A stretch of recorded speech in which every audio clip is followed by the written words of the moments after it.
Hello, family. Welcome. This is Dr. Kia Pruitt. You are tuning into the Dr. Kia Pruitt Show on YouTube, Rumble, Facebook, Twitter, LinkedIn, and all the social media platforms that we could connect today. We are so excited to have a special guest today. I hope everybody's doing well. You guys have been waiting for about 24 hours and some of you 48 hours. So thank you so much for joining the Dr. Kia Pruitt Show.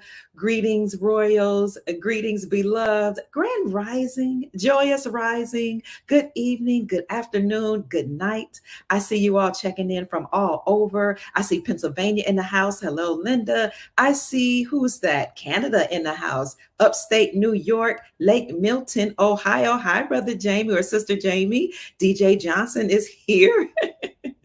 Yes, I was running a little late, but thank God I got everything together. Hello from who is that? Beautiful state of New Hampshire. Greetings. It's so good to see everybody here. Check on in. We have over 200 people in the chat waiting to hear from this amazing guest. So I'm taking my time. Bring your notebooks, get your pencils, get your pads. This is a phenomenal speaker. He has a PhD in jurisprudence. So you know the man knows law, not just law as it had been with admiralty law, but law according to the Republic. So he's also an artist. And I'm going to tell you, just read a little bit about his bio, and then we're going to bring him on. I am so excited to have this amazing gentleman who's been telling us that all this stuff was going to happen, that the old system and the old guard was crashing, but a lot of people didn't believe him. Now he's here and we see it happening. He's also going to talk about the 5 pillars of our law.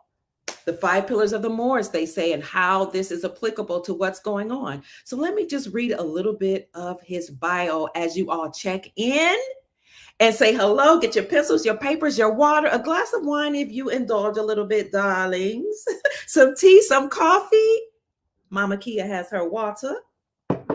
And be ready to go because we're moving into a new era, a golden era, the age of Aquarius, and a time of our sovereignty, peace, prosperity, and freedom. So we're going to have Aseer, the Duke of Tears, Aseer Cordoba Bay.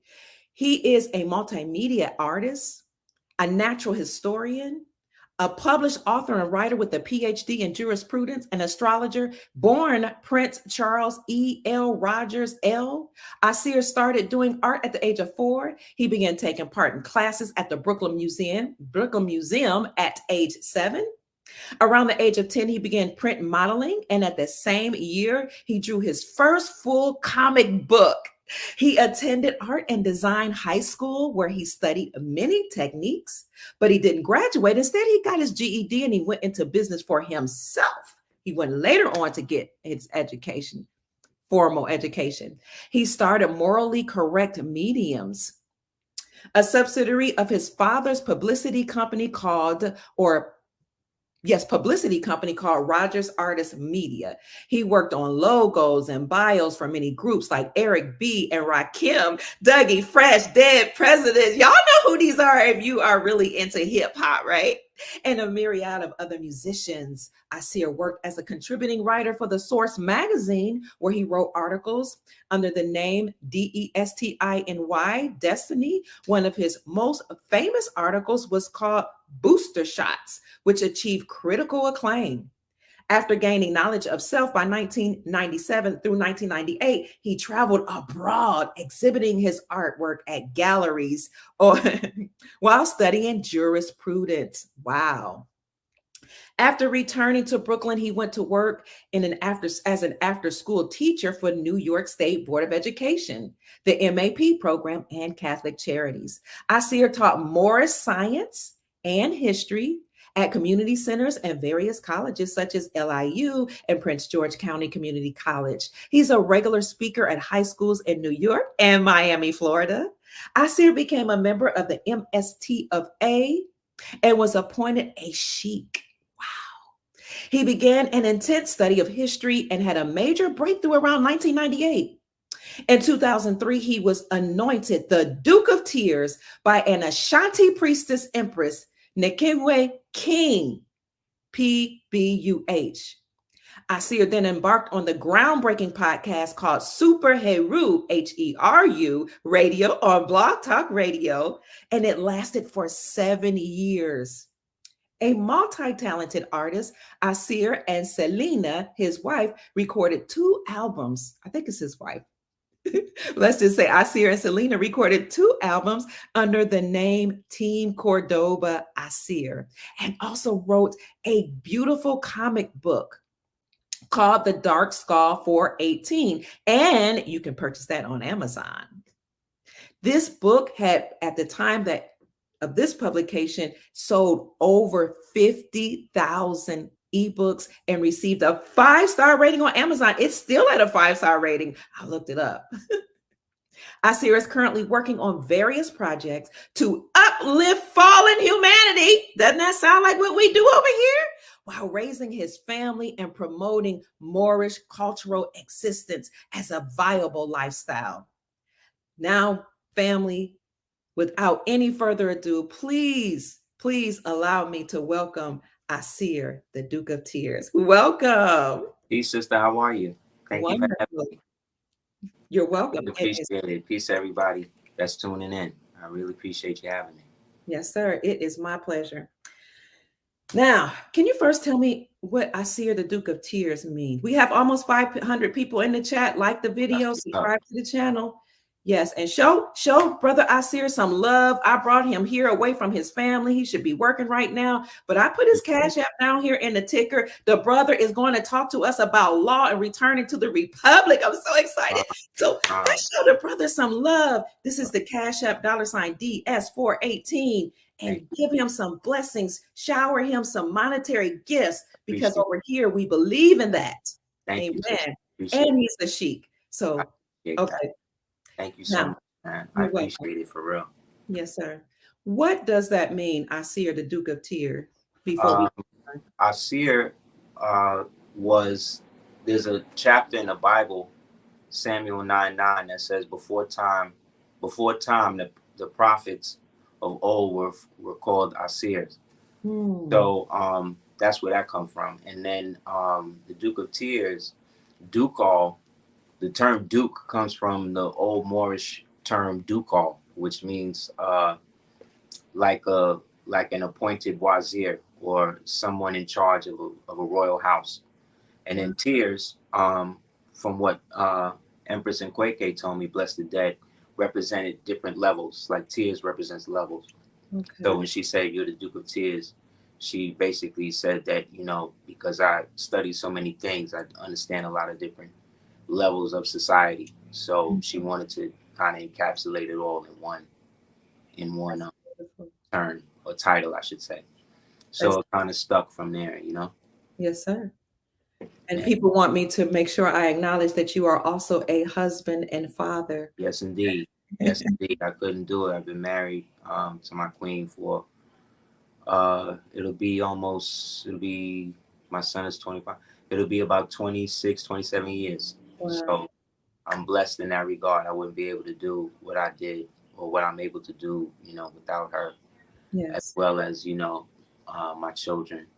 My eldest is 25. My daughter, she's 23 right now. And then my youngest, Amour, he's going to be 16 in August. So it's just wow how fast time moves into the future, Yes, sir. But I'm blessed to be able to still have them here and be able to be in their lives. And, I just give thanks as much as possible, because our families have been so attacked, mine included, over the years, not just by the powers that be, but people that look like us, Yes. So we definitely want to give respect and honors to the traditional so-called nuclear family, because that's what's really under attack right now, in regards to what color you are. You know what I mean? Yes, sir. A man and a woman who know your role as a man and woman, who is striving to rear your heirs as much as possible. You definitely are, an enemy, technically an enemy of the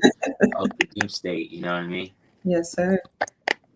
So Aseer, the reason why I asked, what is the proper title for you? I don't want to just call you by your first name. You can just say Aseer, it's fine.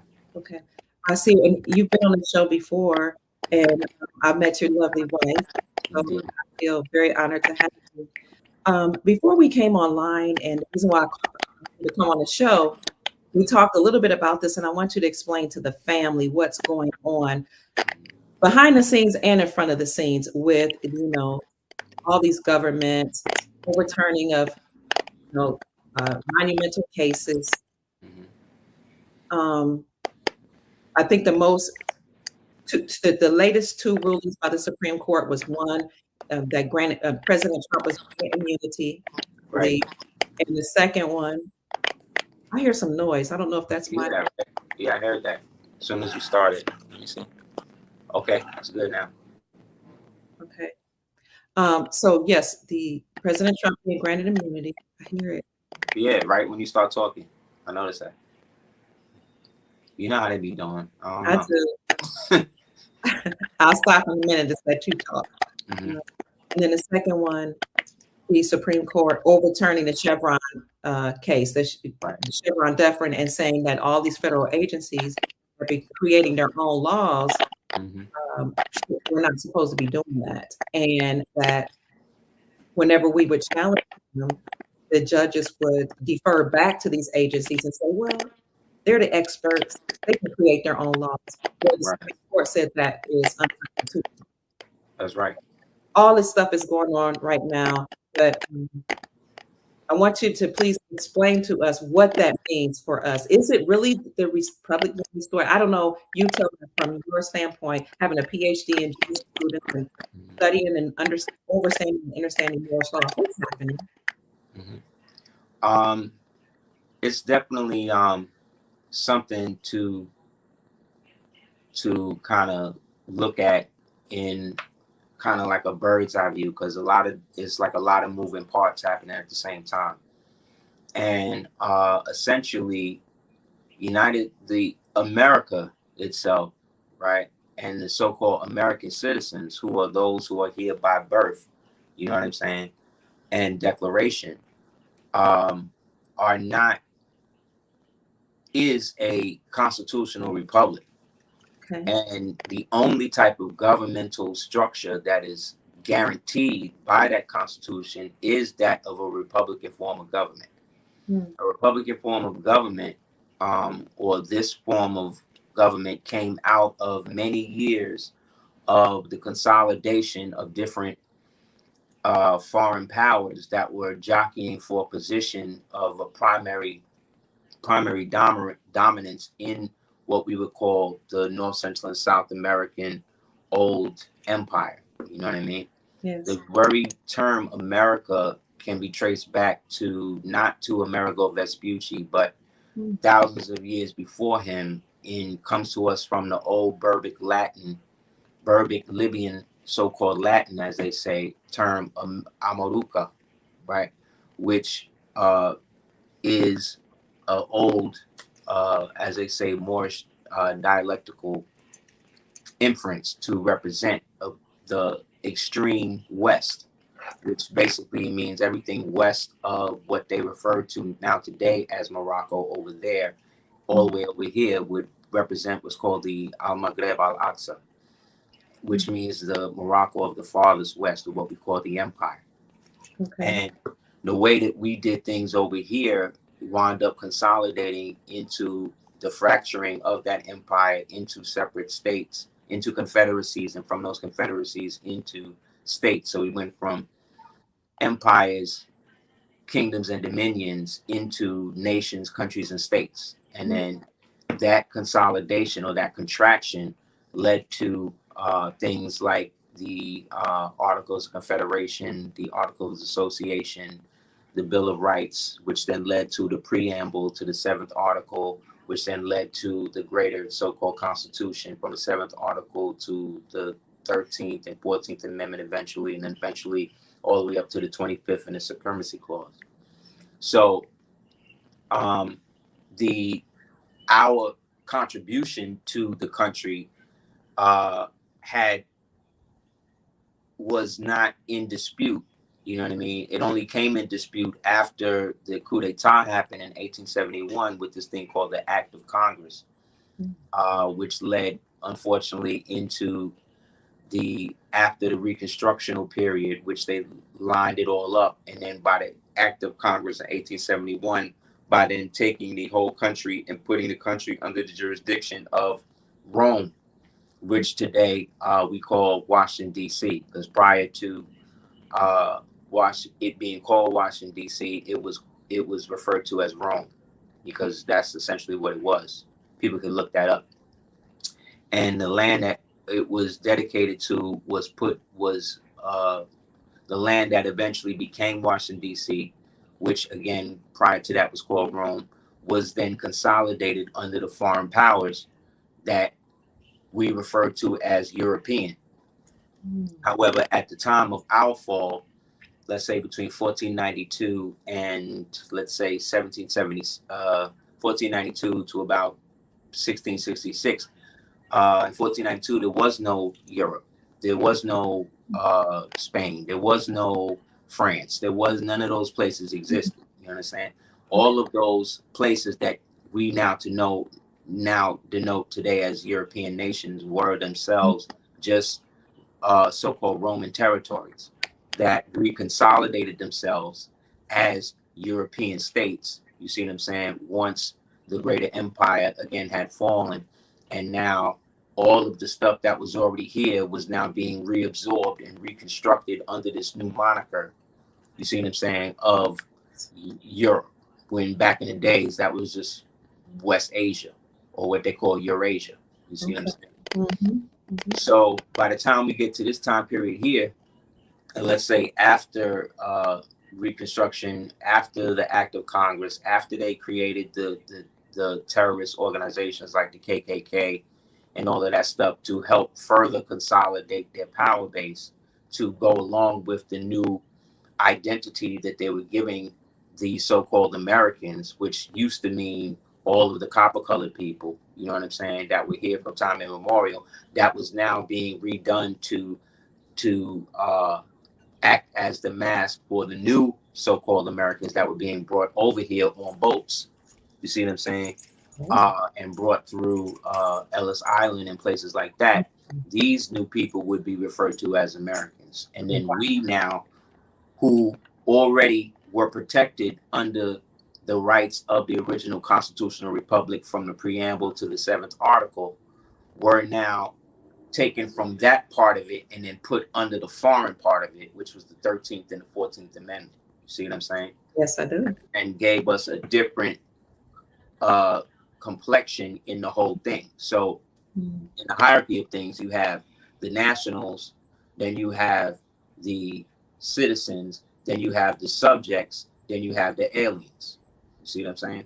In terms of American nationality and how it was structured.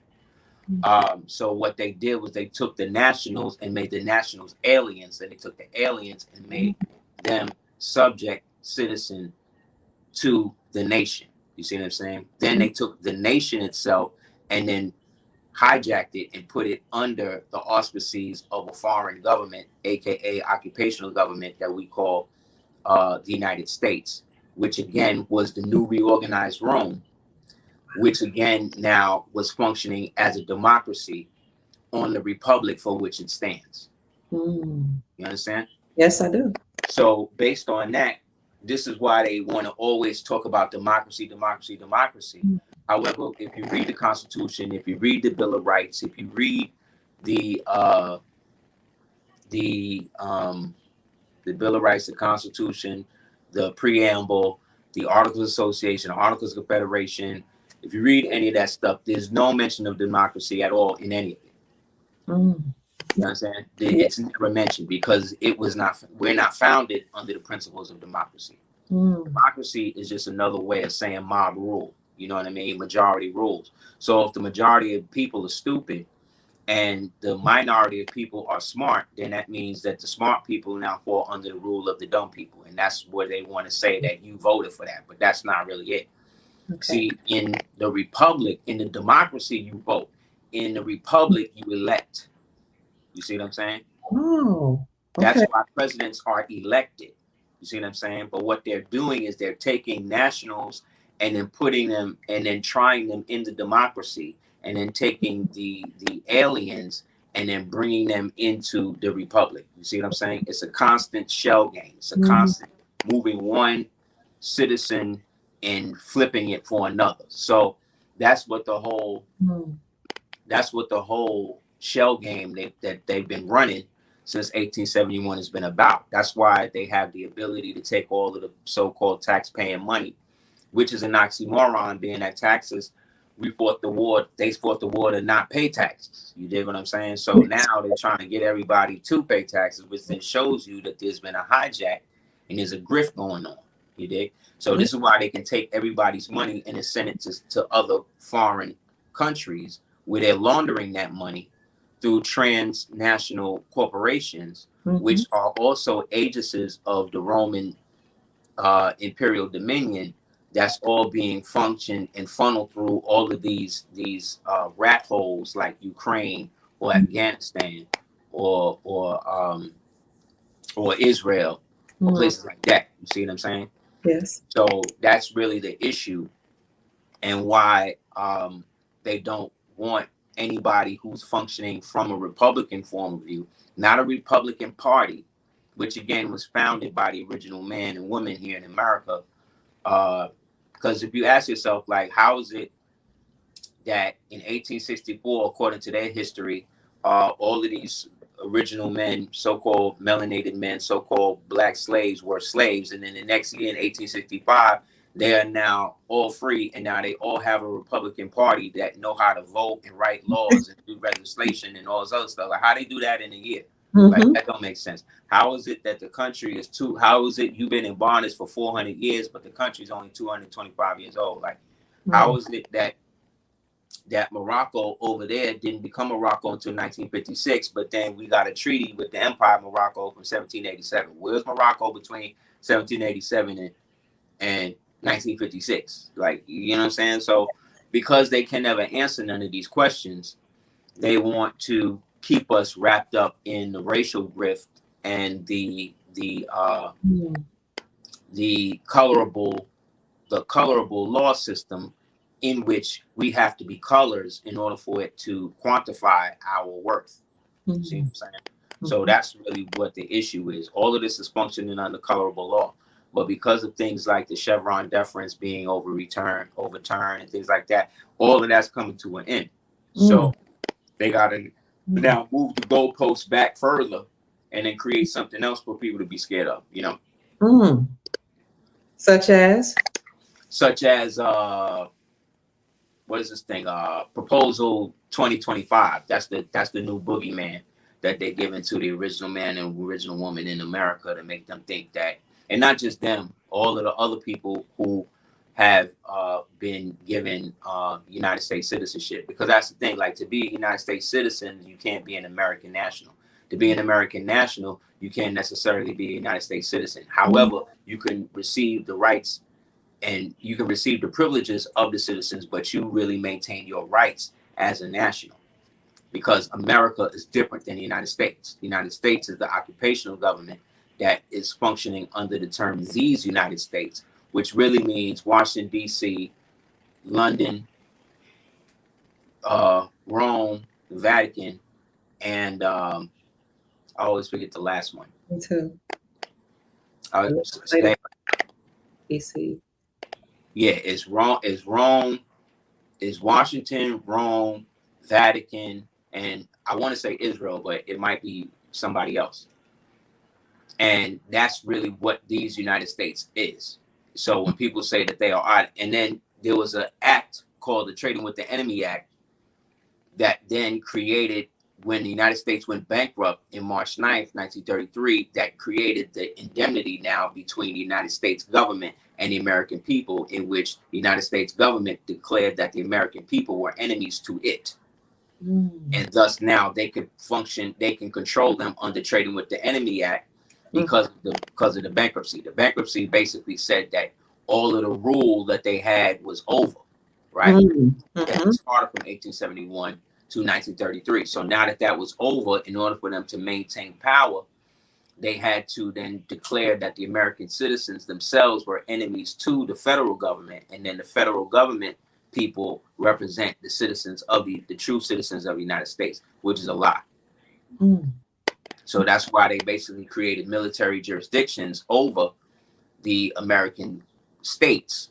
So that way they could create agencies, and those agencies would create a fourth state, which would be the bureaucratic state, that they could then create their own laws and then rule over the organic or the real republic states under this military jurisdiction that was handed out through zip codes and all this other crap. Wow. So you had mentioned earlier about people coming over from on a boat. Are you referring to the people that came over from Europe, or are you talking about so-called Africans that came from Africa? We was already here, so the only Africans that came over here came over within the 13th century, and that was our they were a part of the old empire. These are Abu Bakari and them people that came over in the 13th century to help us against the invasion of the Tartarian or the Tartarian peoples that was coming from East Asia by way of what today now we call Alaska through the Russian part.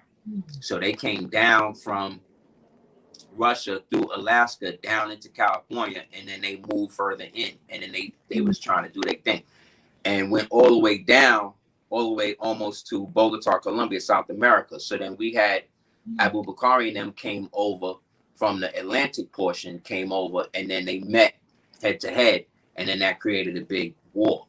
There's a book that you can read or people can get called The History of the Mongol Invasion of America. The history of the Mongol conquest from Talamanca, Bogota, and Telequesta. Bogota was basically Colombia today. Talamanca, which is basically Florida, and then it's a great book. I have it on my book list or whatever. But yeah, it's called The History of the Mongol Conquest in America. That's one book that they definitely don't like people reading, because then that gives you the true understanding of who these so-called Native American, Siberian people are, and the fact that they came over here again as basically dogs of war, and we basically fought them to a standstill, and then put them on reservations. And those reservations, that's why they was in the teepees and they was squatting and all that, because they didn't have any jurisdiction or any part in the building of all of the buildings and the temples and the mounds and stuff that was already here. You know what I'm saying? Mm-hmm. But we allowed them to maintain themselves because we couldn't send them back, so they could stay in those areas. And then they fell under the jurisdiction of those Moorish nations like the Chickamauga or the Talsalagi or the Panahasawa, the Patuan, the Al-Qaid, and these Moors that were considered part of the ancient Mauritanian races. Evidence of that can be found in a congressional record called the Annexation of Texas in 1845, where it says that the country belonged to the ancient Mauritanian races, the Moorish peoples, who had control of their Indian subjects or Indian associates. So that's them. The people I'm talking about, the real transatlantic slave trade, came after the Civil War, when the Tsar, the black nobility over there in what they call Russia today, took over what was left of Tartaria over there, and then started to usher out on boats all of the slaves. They basically freed all of the Slavs, right, from the Slovenian nations. Today we'll call them Khazarians or Indo-Europeans. And then they started putting them on boats and then started sending them over here, and then brought them by way of the Atlantic current through what they today call Ellis Island. And then from there ushered them in and then started to call them immigrants. You see what I'm saying? But that's the only real evidence that you have of mass migration of people coming over here on boats. You know what I'm saying? From that period. Okay. Movies like The Gangs in New York show this. This is where a lot of the orphans and the orphan trains and these types of beings was starting to become more prevalent in the United States, because they were using them to displace us that was already here, because they had already put us under colorable titles such as Negro, Black, Colored, Octoroon, Quadroon, Creole, right? to be able to break it up. And then they put kill orders on traditional Moorish militia, military people dressed in habit that was still speaking in ancient tongues, that if they was found doing that, they'd kill us. That's what the Indian Removal Act and all of that was about. Funny point is that the original name for the Civil Rights Act was called the Indian Rights Act, because they reclassified all of the so-called true Moors, i.e. American Indians, as Negroes. And then the Siberian people, them type of people, they started to refer to them now as Indians to go along with the new colorable titles and the switcheroo that they was doing on everybody. Then they was bringing the phenotypical Slavic people, Circassian people, who were more pale skinned and stuff, and started bringing them in to occupy the new status of white. See what I'm saying? White and black is the status. Okay. But because their skin color matched the color of the status, and because they would now do whatever they could to stay here, they would then use them again as dogs of war to displace and racially profile the rest of us. Okay. What are dogs of war? This is my first time hearing that. There's a book called The Dogs of War, and it talks about how a lot of these so-called peoples or so-called Slavic races were used as beasts of burden, literally, and i.e. dogs of war, to displace all the original peoples wherever they was at from their homes and stuff. And how people that look like us even use them to do the same thing. Same way today, like if me and you had a problem, instead of me and you handling it or going to somebody that look us to handle it, we go to somebody that look like them, i.e. the police or somebody, and then they come, you see what I'm saying? And now we're using them to broker some sort of peace between one of us. You see what I'm saying? But when we do that, we give up our individual liberty to then have a foreigner come and then decide what's going to happen between us. That's what they got us in the cycle of dealing with, you know what I mean? And we haven't really found a way out of that to this day, because we are still under the disassociation identity disorder that they inflicted on our people, and that we also adopted, because it was a lot of our people that went along with this, and played the same role that you would see Steven in Django playing against the rest of the so-called people. But when you watch that movie, you see Steven was the one signing the checks. Steven was the one pouring the brandy. Steven was the one dictating who was going to get killed, who was going to get tortured, and then he would defer it to Carl Candy, who would be buck dancing, and because he light and white, people think he's the one in charge. You see, because the way that the Freemasons work it, and that's what they work together to do that. The way that they work it is they always they stay in the back, and then they put their student or their puppet in the front. So whoever's in front of you talking all of this stuff and acting like they running it, most likely is not the person. Like what they doing with Biden right now. Yes. I mean, he's not running the government. He doesn't have any say in it. He doesn't have any wherewithal as to who and where he even is. Right. You know? Yes. Wow, you said a lot. So what's your stance on what about presidents like President Trump? Like, he doesn't run anything either? Just your that's want to get into that. That's the rub. As Shakespeare said, and there lies the rub. He obviously is not the one that they want involved with anything. Because unlike all of them, he's the only one, according to them, who never had no slave owners in his family. You know what I'm saying? Okay. He's the only one who didn't come from a career of politicians in the family. He's the only one that didn't come from all of the clubs and the Freemasonic organizations that all these people are part of. You can go online and type in Freemason presidents, and you'll find them in aprons and what lodge they're part of, all of them except him. Wow. So that's a problem for them. You dig what I'm saying? Yes. He's a lot like Lincoln in that way. You know what I'm saying? Like they still got us. They still got us thinking that he's Caucasian and all of this other type of stuff. Mm-hmm.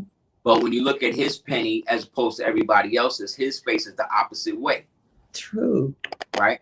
There's a book you can get on him called Hidden Lincoln, where he gives an accurate account of what he himself looked like at the time, and it is not the person that they showing us in all of the TV shows and the pictures and all of that stuff. Because remember, all of these things were reconstructed.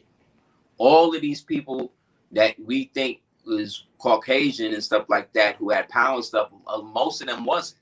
They actually was people that look exactly like us, but they had customary differences because they was from Albion, they was from Europa, they was from Gaul, which is France. They was from these places or whatever. But after Reconstruction, they redid all of that to make you now not know who and where and what your people actually really look like. Mm.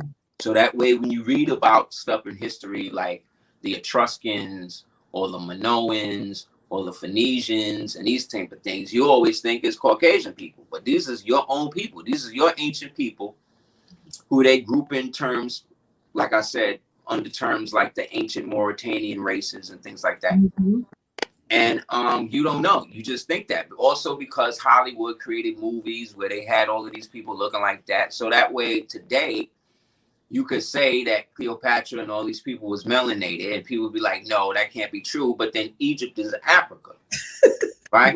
But then at the same time, you could say, oh, but King James and George and Napoleon, all these people was melanated. They'd be like, nah, that's not true. But they in Europe. So you could have white people in Europe, but you can't, and white people in hot ass Africa, but you can't have original people in Europe. But then the oldest people in Europa, they all come from a people called the Grimaldi. And those Grimaldi people, whether it be the Grimaldi or the Kennewick man or the Peking man or the Guadalupe woman, all of these names for melanated ancient people from these places.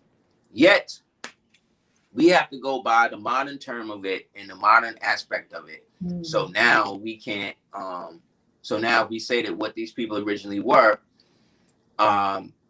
we look like we're crazy. We're trying to blackwash history and all of that, when it's actually was always like that. They just reversed it.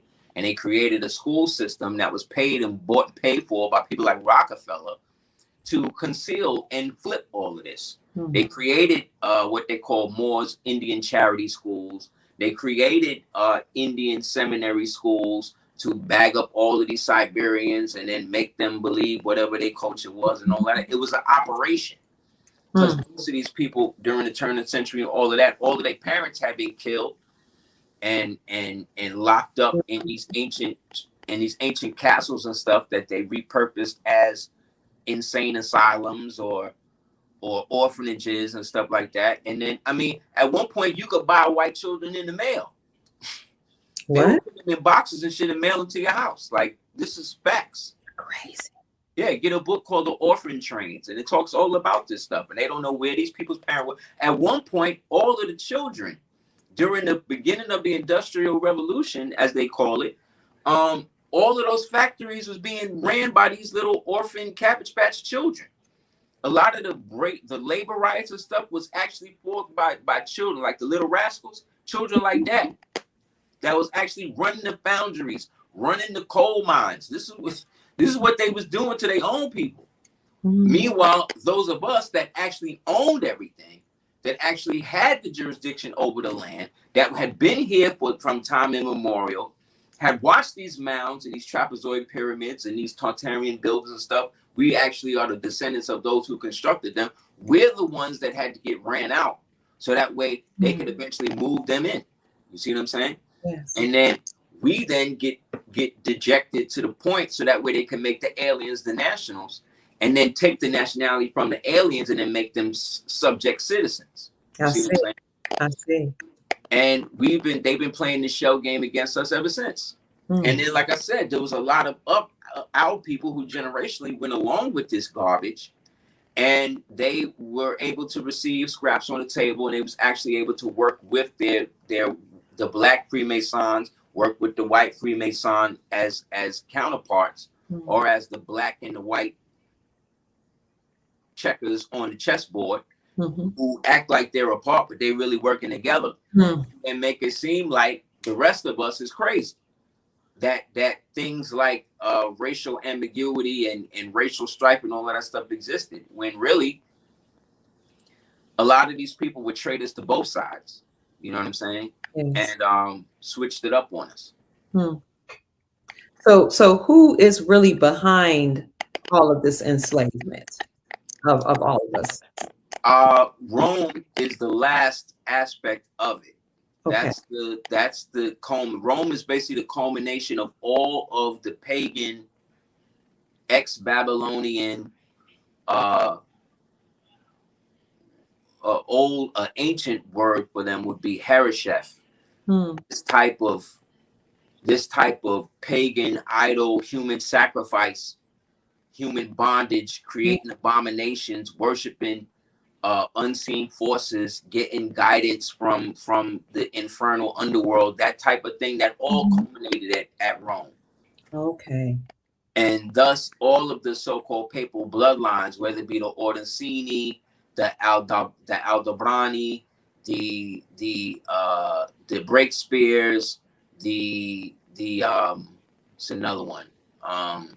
These are the ones at the top. These are the ones they don't ever really talk about. Breakspears, the Sassons, these types of families, the Colonnade or the Colonian, who we get Columbia, Cristobal Colon, like those Colon families. The word the Collins, that's the American version of the Colons, who are the Colombians. That's why it's called the District of Columbia. That's why you got Columbia Pictures. That's why you got the plate, the country Columbia. It's all owned by the same family. So it's all these 13, it's essentially these, what they say is 13 families that are at the top, and then you got the ones under them who are like the Cavendish, these are the ones you hear about, the Cavendish, the Rockefellers, the Rothschilds, you know, these type of people. Then under them, you got the people who work for them, those are the world governments. And then under them, you got the state wide governments. You see what I'm saying? Then under them you got the mafias that do all of the work. Then under them you got the intelligence agencies that basically work in tandem to keep everything destabilized. Then you got the underworld, the crime syndicates that work for the intelligence agencies. Then under them you got the municipality, the crooked municipalities or whatever. Then under them you got the miseducated useful eaters. Those are just the people who go along with whatever they say. You know what I'm saying? And walk around here like zombies. Then you got us. Jesus, have mercy. How in the world can you dismantle all that? I mean, can you? And if you do, it's got to take a lot of time. Yeah, but I mean, they only have been really disconnected since the beginning. Like I said, really since 1871. That's when we really started falling. Up until 1871, we were still rocking. We still had the majority control, like the Moorish, what they call the Moorish, Ottoman, American militias and armies. We were still rocking with them. When they talk about the French and Indian Wars, the Seminole Wars, those are all American Moorish wars that have been going on from 1492, or really 492, because they added the 1,000 years to make it seem like more time had passed from when it really what it was. So the 1,000 years was added. Wow. You know what I mean? So it's actually 492 when things got crazy. But up until that, the world was almost I wouldn't say like a paradise, but it was way better than what it was now, and more technologically and spiritually advanced. And then from that point, after the fall, let's say, of Granada, this thing, after the surrender of Granada, which is the basis of all treaties, these Roman peoples began to work, like I said, diligently to find ways to access their demonic links, if you will, they pre-flood, antediluvian demonic links, to be able to try to use that type of technology to influence the rest of us that wasn't with it. And so that's where you get people like John Dee, who worked for Queen Elizabeth. He was the first, let's say, alchemist or occultist who started to use the tetragrammaton and Kabbalistic type of magic and stuff like that, to be able to infuse different laws and stuff, so that way they can take control and get people to possess themselves, and then, you know what I mean, get into the secret orders, and then creating all of this veiled occultism and stuff, and then use that to infiltrate the quote unquote Freemasonic organizations, to then turn them into satanic organizations, and then use them as a means to act as a hidden hand for all of the other stuff they was trying to implement throughout the world. There's books you can get on that called one of the biggest ones in our modern time period was a guy named Aleister Crowley, who is the infernal beast that actually was a British Secret Service agent. There's a book you can get on him called Agent 666, and they used him to eventually lay waste to what was left of the Sublime Orders, and then really take control, and then infuse them with all of the dredge and demonic stuff that we know them to be a part of today. And through him, they were able to influence the next generation of people like Jack Parsons, who set up the Jet Propulsion Laboratories, people like his gay lover, a dude named L. Ron Hubbard, who set up the Church of Scientology. One of their understudies, a guy named Anton LaVey, who set up the Church of Satan, who was the lover of another dude named Michael Aquino, who worked for the Presidio Army base, who set up the Temple of Set and led to the abduction of over 25,000 children. This is something that became the web that they were able to actually use, because they re-invoked the energy of Babylon through something that they did during the time they were working on the Philadelphia experiment called the Babylon working. So we may not believe in none of this, but this is the stuff that they actually are documented to be doing and have done. And then the process of that opened up portals that they would be able to influence and bring a lot of evil into the world, and get people to compromise themselves willingly to then become perpetual slaves to this, so that way they can leapfrog through time and keep the same agenda going. I see. However, it's all destined to fail, because it's unsustainable. Evil is an unsustainable objective. Okay. Because in order for evil to be continuously successful, you have to get people to ignore the good within themselves. That's ultimately not a sustainable action, because people are born on the square. They're actually born good. Amen. You know what I'm saying? Like, you can't look at a baby and be like, that baby gonna be evil one day. Mm-hmm. See what I'm saying? Yes. They want you to believe that by creating movies and books like Damien the Omen and Abigail, and you know what I mean, where they're always trying to do the same thing. But if you watch those movies, they all have the same tropes. They always have to get a good woman, right, who's actually a nice person, and they gotta mind control her. They gotta psyop her to the point that she becomes open enough to allow this thing into her. If that's the case, why not just get one of the evil chicks you already got and make the baby come out of her? You can't do that. The goal of evil is seduction. Okay. They have to seduce you into it. You know what I'm saying? They like in the old Star Wars, like what they're trying to do with Star Wars now, trying to make Star Wars a lesbian female brand. But the aspect of Star Wars that we grew up with was very simple to understand. There's the light side and there's the dark side. Right. And you're either going to be of the light or you're going to be of the dark. Or you might think you're of the dark and then wind up being of the light. That's how Darth Vader came about. He was the most notable villain in all of history. But when you watch the full scope of the movie, you see that he didn't start out like that. Right. You know what I'm saying? And what redeemed him was the love of his son. He wasn't willing to sacrifice his son to the empire. You see what I'm saying? Right. And eventually gave his life so his son would live and become the greatest Jedi that would ever live. So that was inspiring to our generation. Yes. Okay? So what they had to do now is go back to everything that inspired us and taint it and make it disgusting. So that way we don't identify with it. So that way we can't pass that on to our children. You see what I'm saying? Yes. That's another form of reconstruction. That's another form of what they call Transcendenthian magic, where they try to take what was great and then make it evil, when really the stuff that they're taking is just the name only, because they can't undo what we already grew up with knowing it to be. That's why we can see that this is obviously something different than what you're doing, to the point where they'll get the chick who was Harvey Weinstein's personal assistant to be the one to put all of this stuff out. Right. So she was the one that was actually wrangling the girls for him, that was aware of all of the sexual abuse and all of that, and yet still he go down and then she get promoted to do Star Wars. What type of world is that? You see what I'm saying? But that's what evil got to do. But that's why it's also unsustainable. That's why the whole Disney and all of that stuff is going into the toilet. Nobody's believing none of that no more. Right. Because the veil has been lifted. We're in the age of knowing. That's why they're so scared of the Chevron deference, which really is what it started out was that it started in 1984. Okay. Right, which is funny, because when you read the book 1984 by George Orwell, you know, so in 84 a case came up where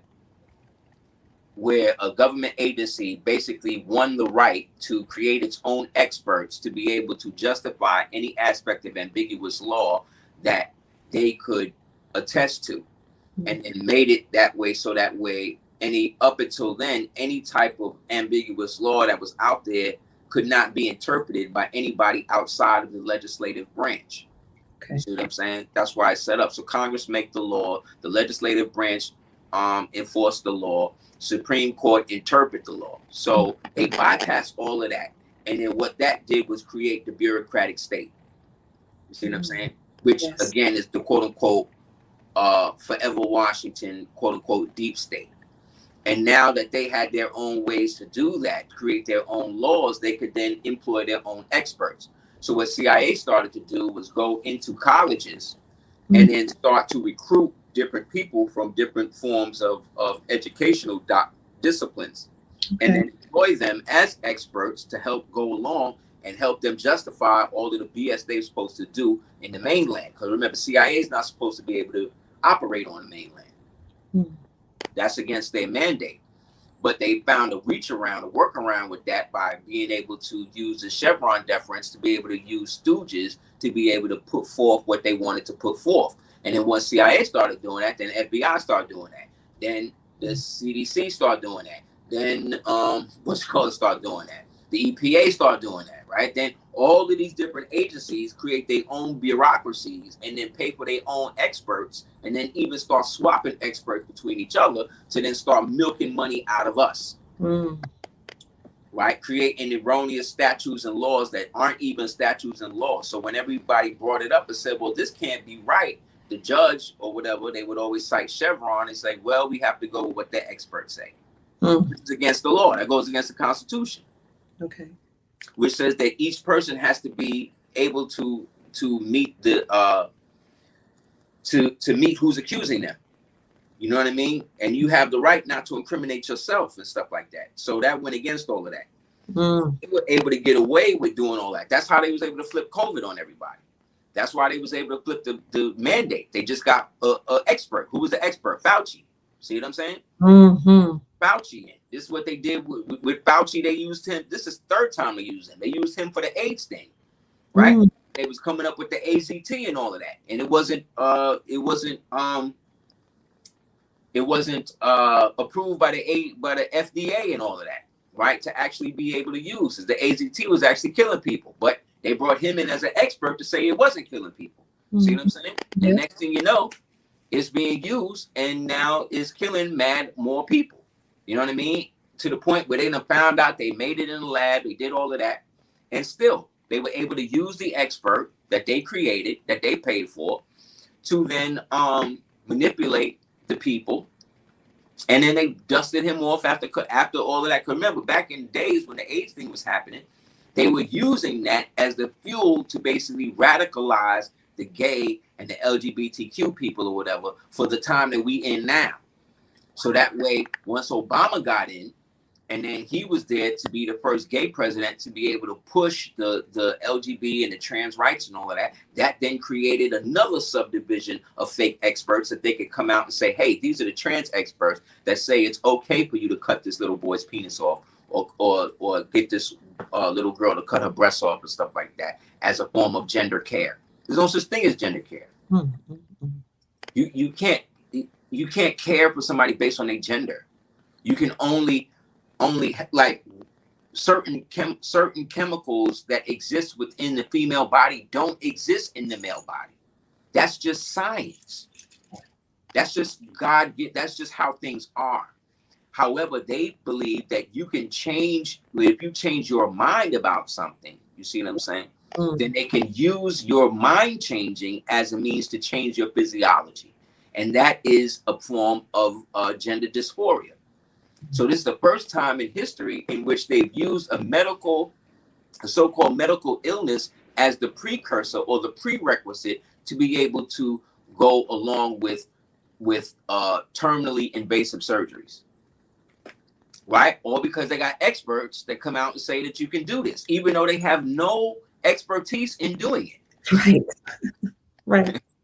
You understand? Yes, sir. And because they radicalize these people, and they're using their mental illness as means of control over them, they have created a dependent medical state.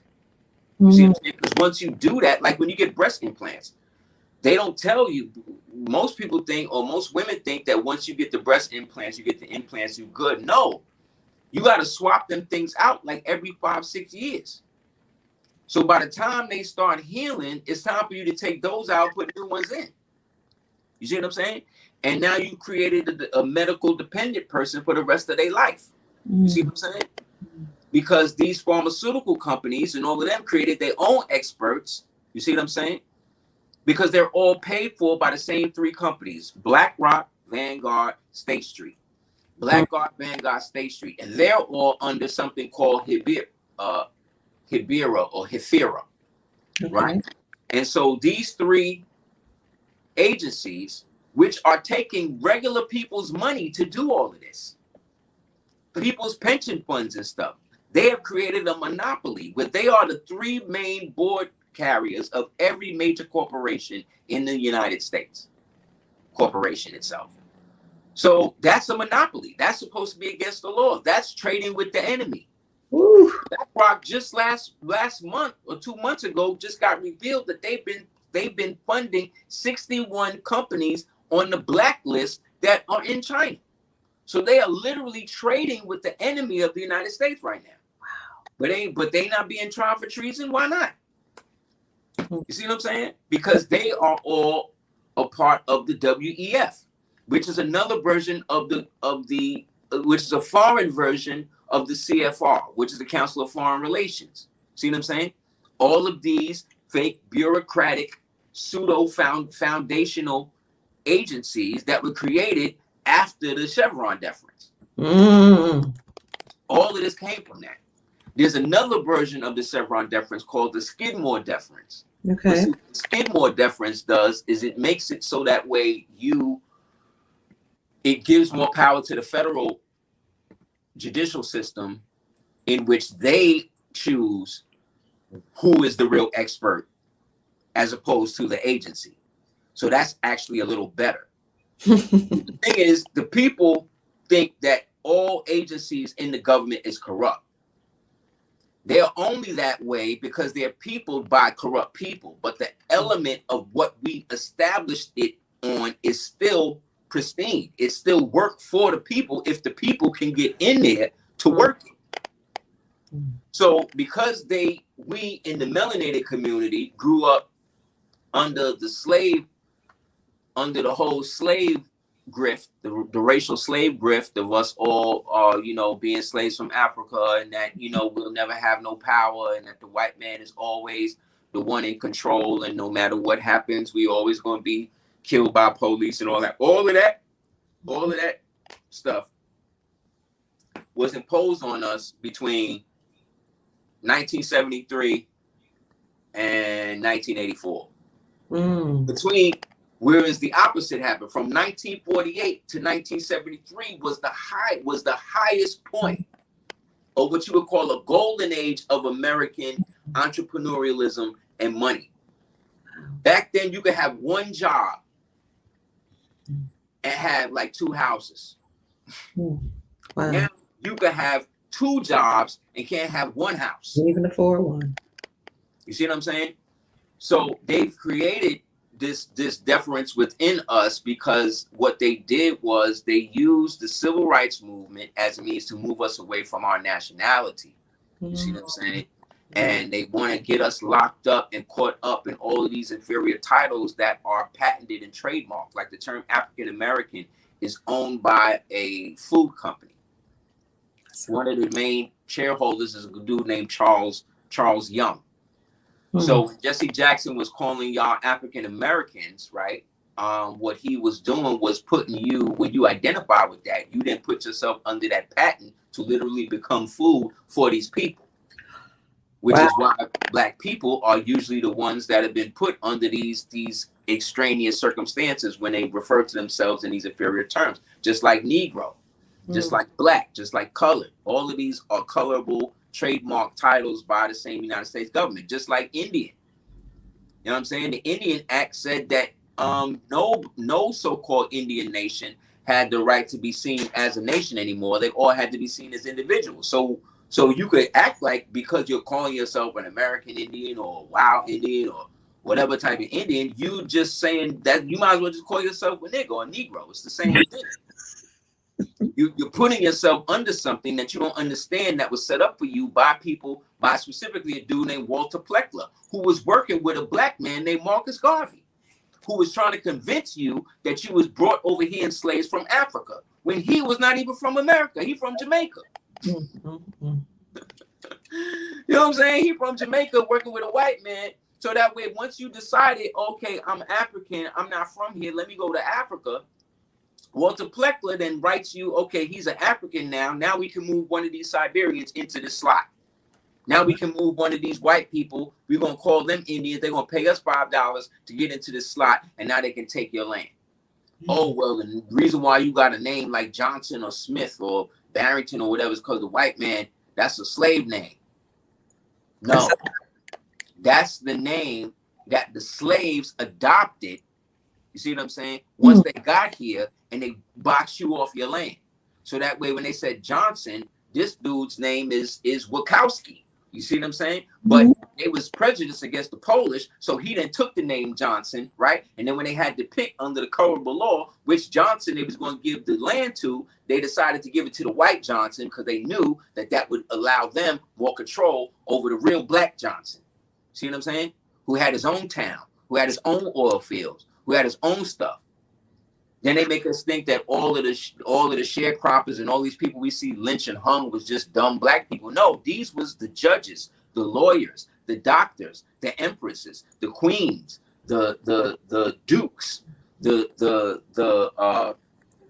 legislators, the mayors. See what I'm saying? This is who they was lynching. But because they write it in a book, oh, this was nigga Felix, and that's what we think it is. That's true. That was when that was actually the Emperor of South Carolina. You don't know, but you don't even go to find out because they done made you forget that you actually own anything here.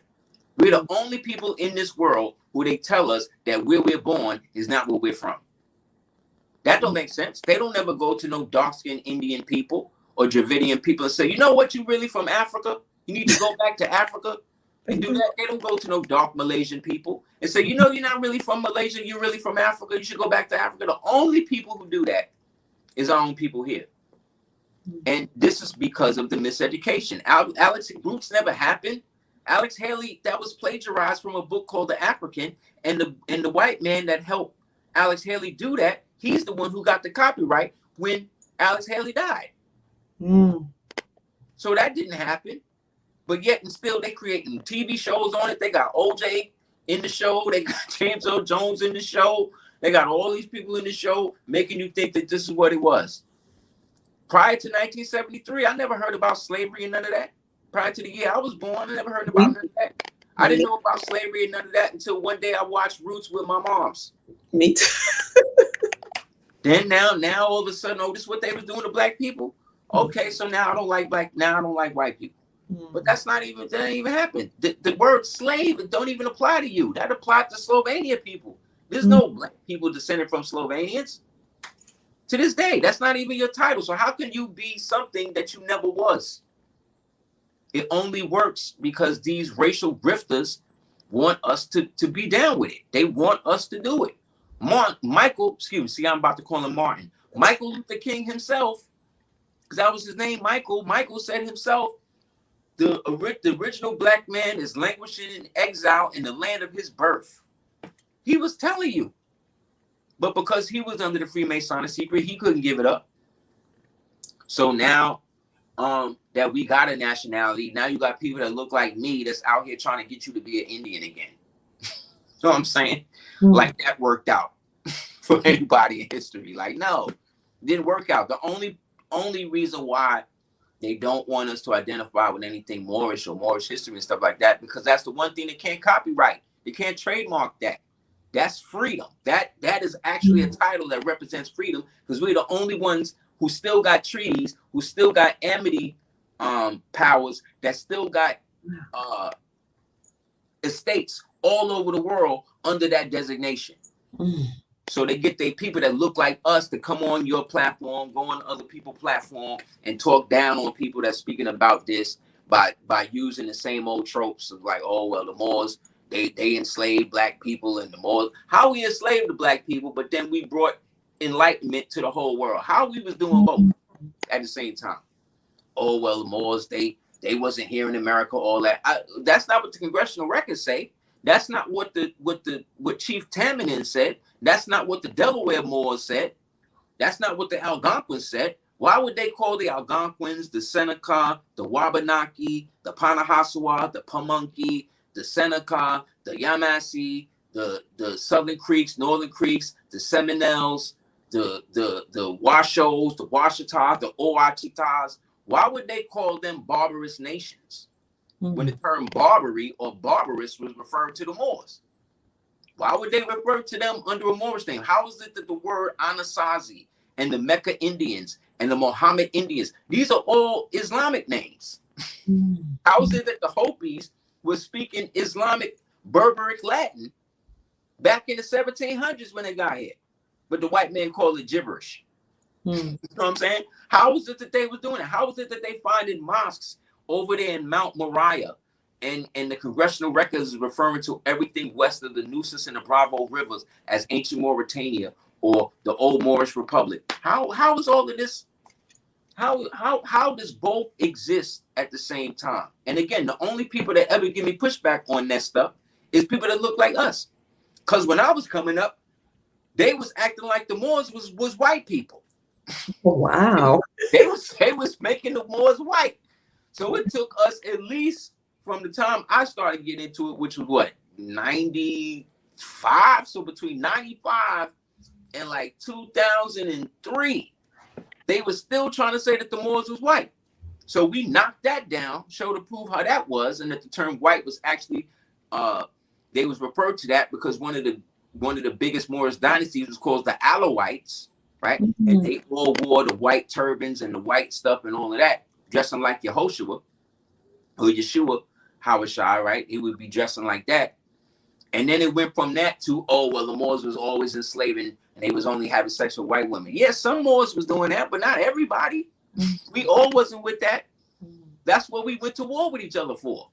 And then the ones of us that lost, they decided they was going to convert and hook up with the black Romans and their white slaves, and then they both worked together to knock the rest of us out. So now today they say, oh, well, my grandmother never talked to us about Moors or this like that. Yes, she did, but she just didn't refer to it as that. You see what I'm saying? Because again, they had kill orders on us. They would kill us. They would kill you if you was wearing a fez with no writing on it and not a part of no Freemasonic order. They would kill you if they heard you speaking the Punic Latin. They would kill you if you was speaking the Hebrew and all of that. So a lot of the nations, like the Shinnecock and them, they would have what they call the Kituwa Society. or the false face society, or the fire keepers who would keep the sacred pipes, and then they would be the ones in the chiefs that would pass on the oral traditions of the Moors, who were the real progenitors of the tribe when it was a nation. See what I'm saying?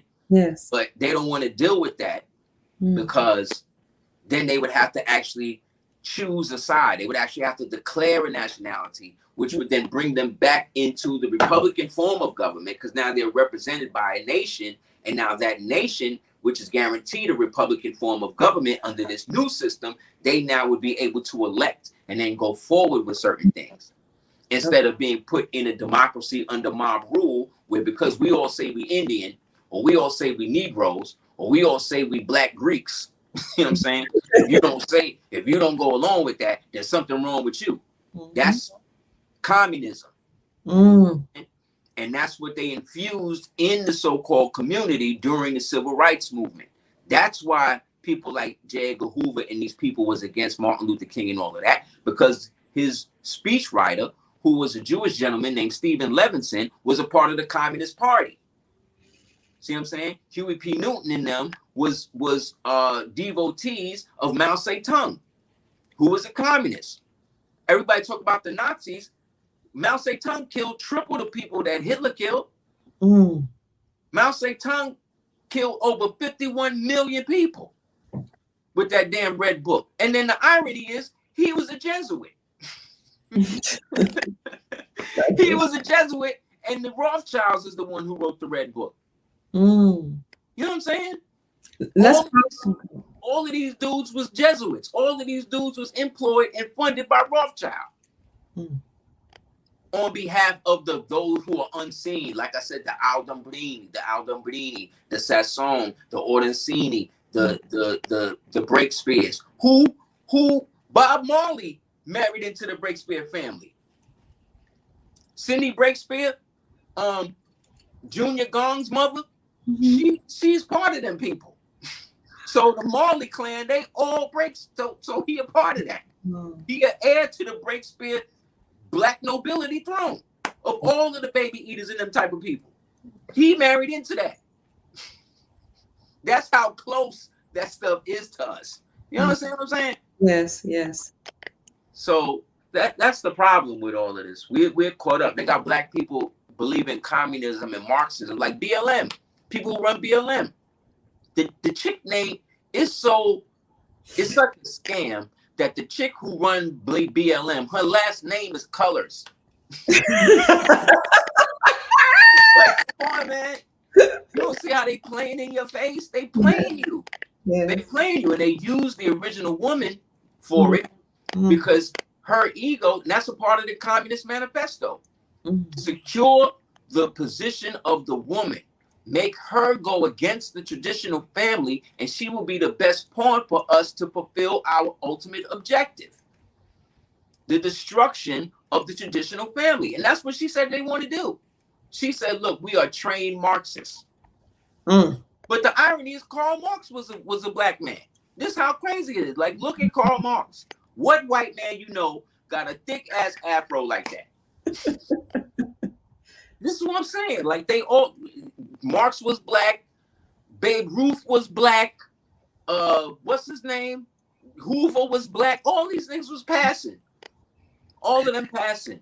Going along with it. Say, oh, look at those Negroes over there. Meanwhile, he got a fez in the closet. He hiding his dark grandmother. It's sick, man. So yeah, so that's what they don't want to deal with the Chevron deference, because it basically kneecapped all of the fake laws created by the fake bureaucratic state and all of these fake colorful organizations that don't have the right to actually make laws. They don't. So now that that's gone, they're scrambling. Hold on one minute. Because you're giving us a whole lot. I just want to pause. Thank you so much. Family, you are enjoying this educational broadcast. Well, I see a group of tears. It's giving us a lot of information. Please hit the like button. We have 900 people in the chat. Subscribe to the channel. And more importantly, give a blessing, a gift to Aseer the group of tears. You can send him a cash app, $, right here in the ticker. You're welcome. DS4 18. He is really blessing my soul, teaching me things I didn't know. I'm going to say Blue Cake for the donation. God bless you. I'm not going to speak too much because every time I speak, something happens. You hear it, right? You hear They and be people, playing. That's what I'm saying. They always playing games, man. They they always don't play. want us to know this. So please bless this man of God, man of the Most High, who's given us this education. I'm going to ask you before we go back into the Chevron deference and why they're scared. I got this picture from Chief Mack. Who is this? See that in the back? That's Saint Corvinus. Okay. That Moor's name is Saint Corvinus. Whenever you see the when you see the Catholic cardinals and they all be in session and they have one of them little red feathers, yes, those people are called Moors because they are occupying our seat. So they are playing us, literally. So the whole Vatican, before it was the Vatican in Rome is built, they call it that because it's built on Mount Vatica. Okay. Mount Vatica was the burial ground for the ancient Moors in that region who are today referred to as the Etruscans. Those Etruscans were connected to another group of Moorish peoples, ancient Moorish peoples, called the Levantines. And those Levantines and Etruscans were the precursors to the people today we call the Romans. Okay. And so they adopted what Rome had, they adopted from the peoples that was already there. So it's also called Vatican or Vatica because it's a vat. And the vat is where you stir like a cauldron. That's also the symbolism in it. But the original Vatican was in a place called Freising, Bavaria. And those Moors up there were a part of an old Moorish group called the Holy Roman Empire, who they want you to believe was white people, but it wasn't. It was founded by two melanated people named Otto and Edith in about 967. And that was what they called the First Reich. Okay? The First Reich was the Holy Roman Empire. And one of the greatest priests they had or rulers they had was a dude named Corvinus or Saint Corvinus. And Saint Corvinus was also a doctor. So the reason why when you look at that crest that you see him, you see Saint Corvinus, then you see like a book bag, and then you see a bear, right?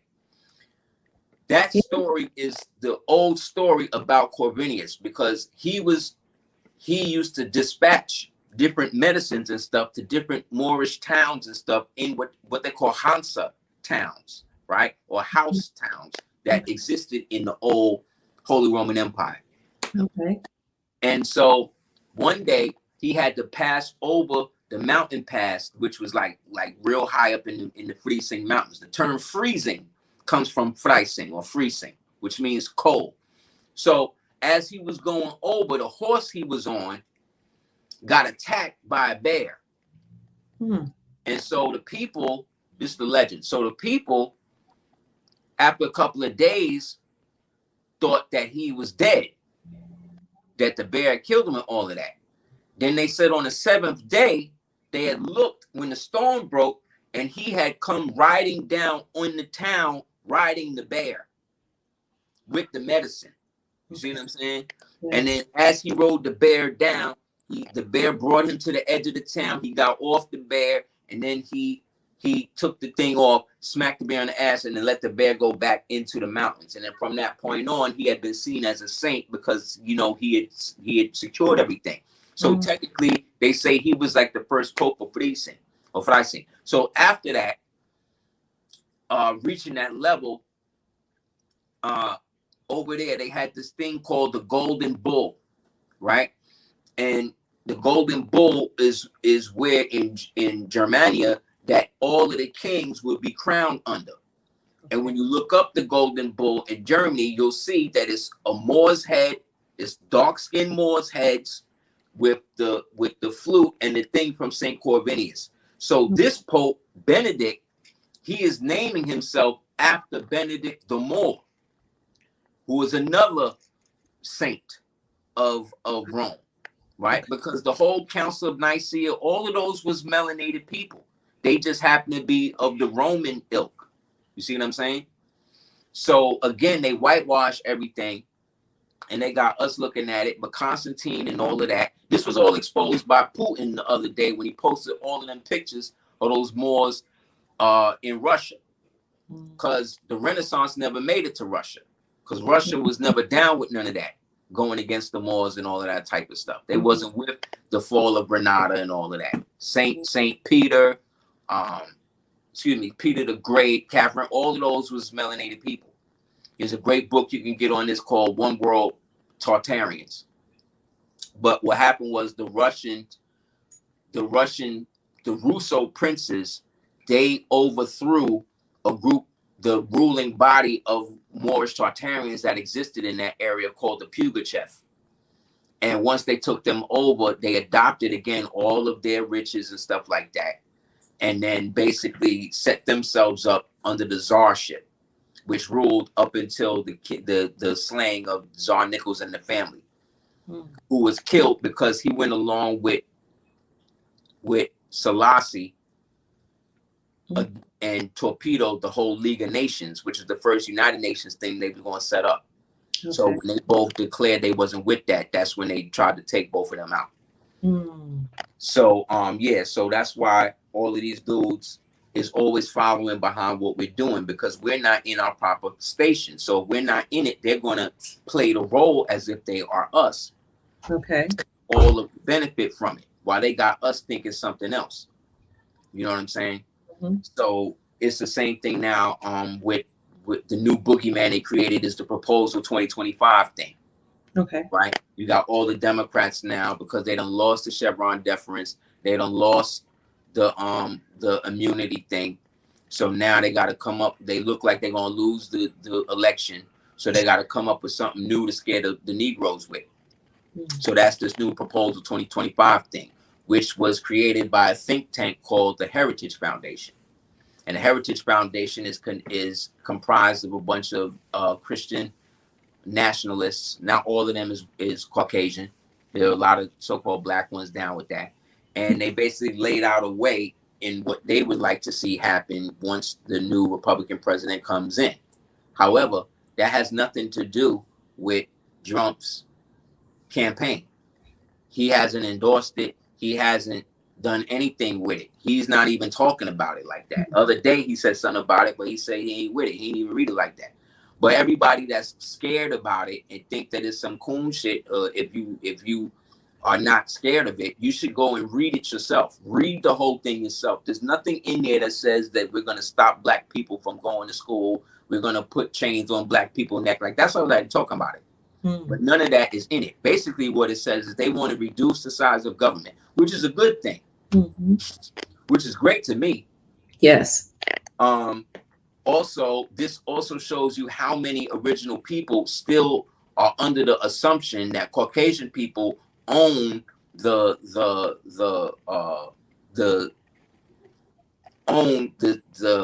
progression of their destiny. Like, no white man that's writing anything down on a piece of paper that's not even an elected official. I just told you that the Chevron deference been shut down. So no outside force that's not connected to a governmental organization of part of the 3 legislative branches of government can institute any type of laws to do anything to anyone. So how is that proposed? It's a proposal. A proposal means that it has to be accepted, right? Right. Who's accepted this? Nobody's accepted this.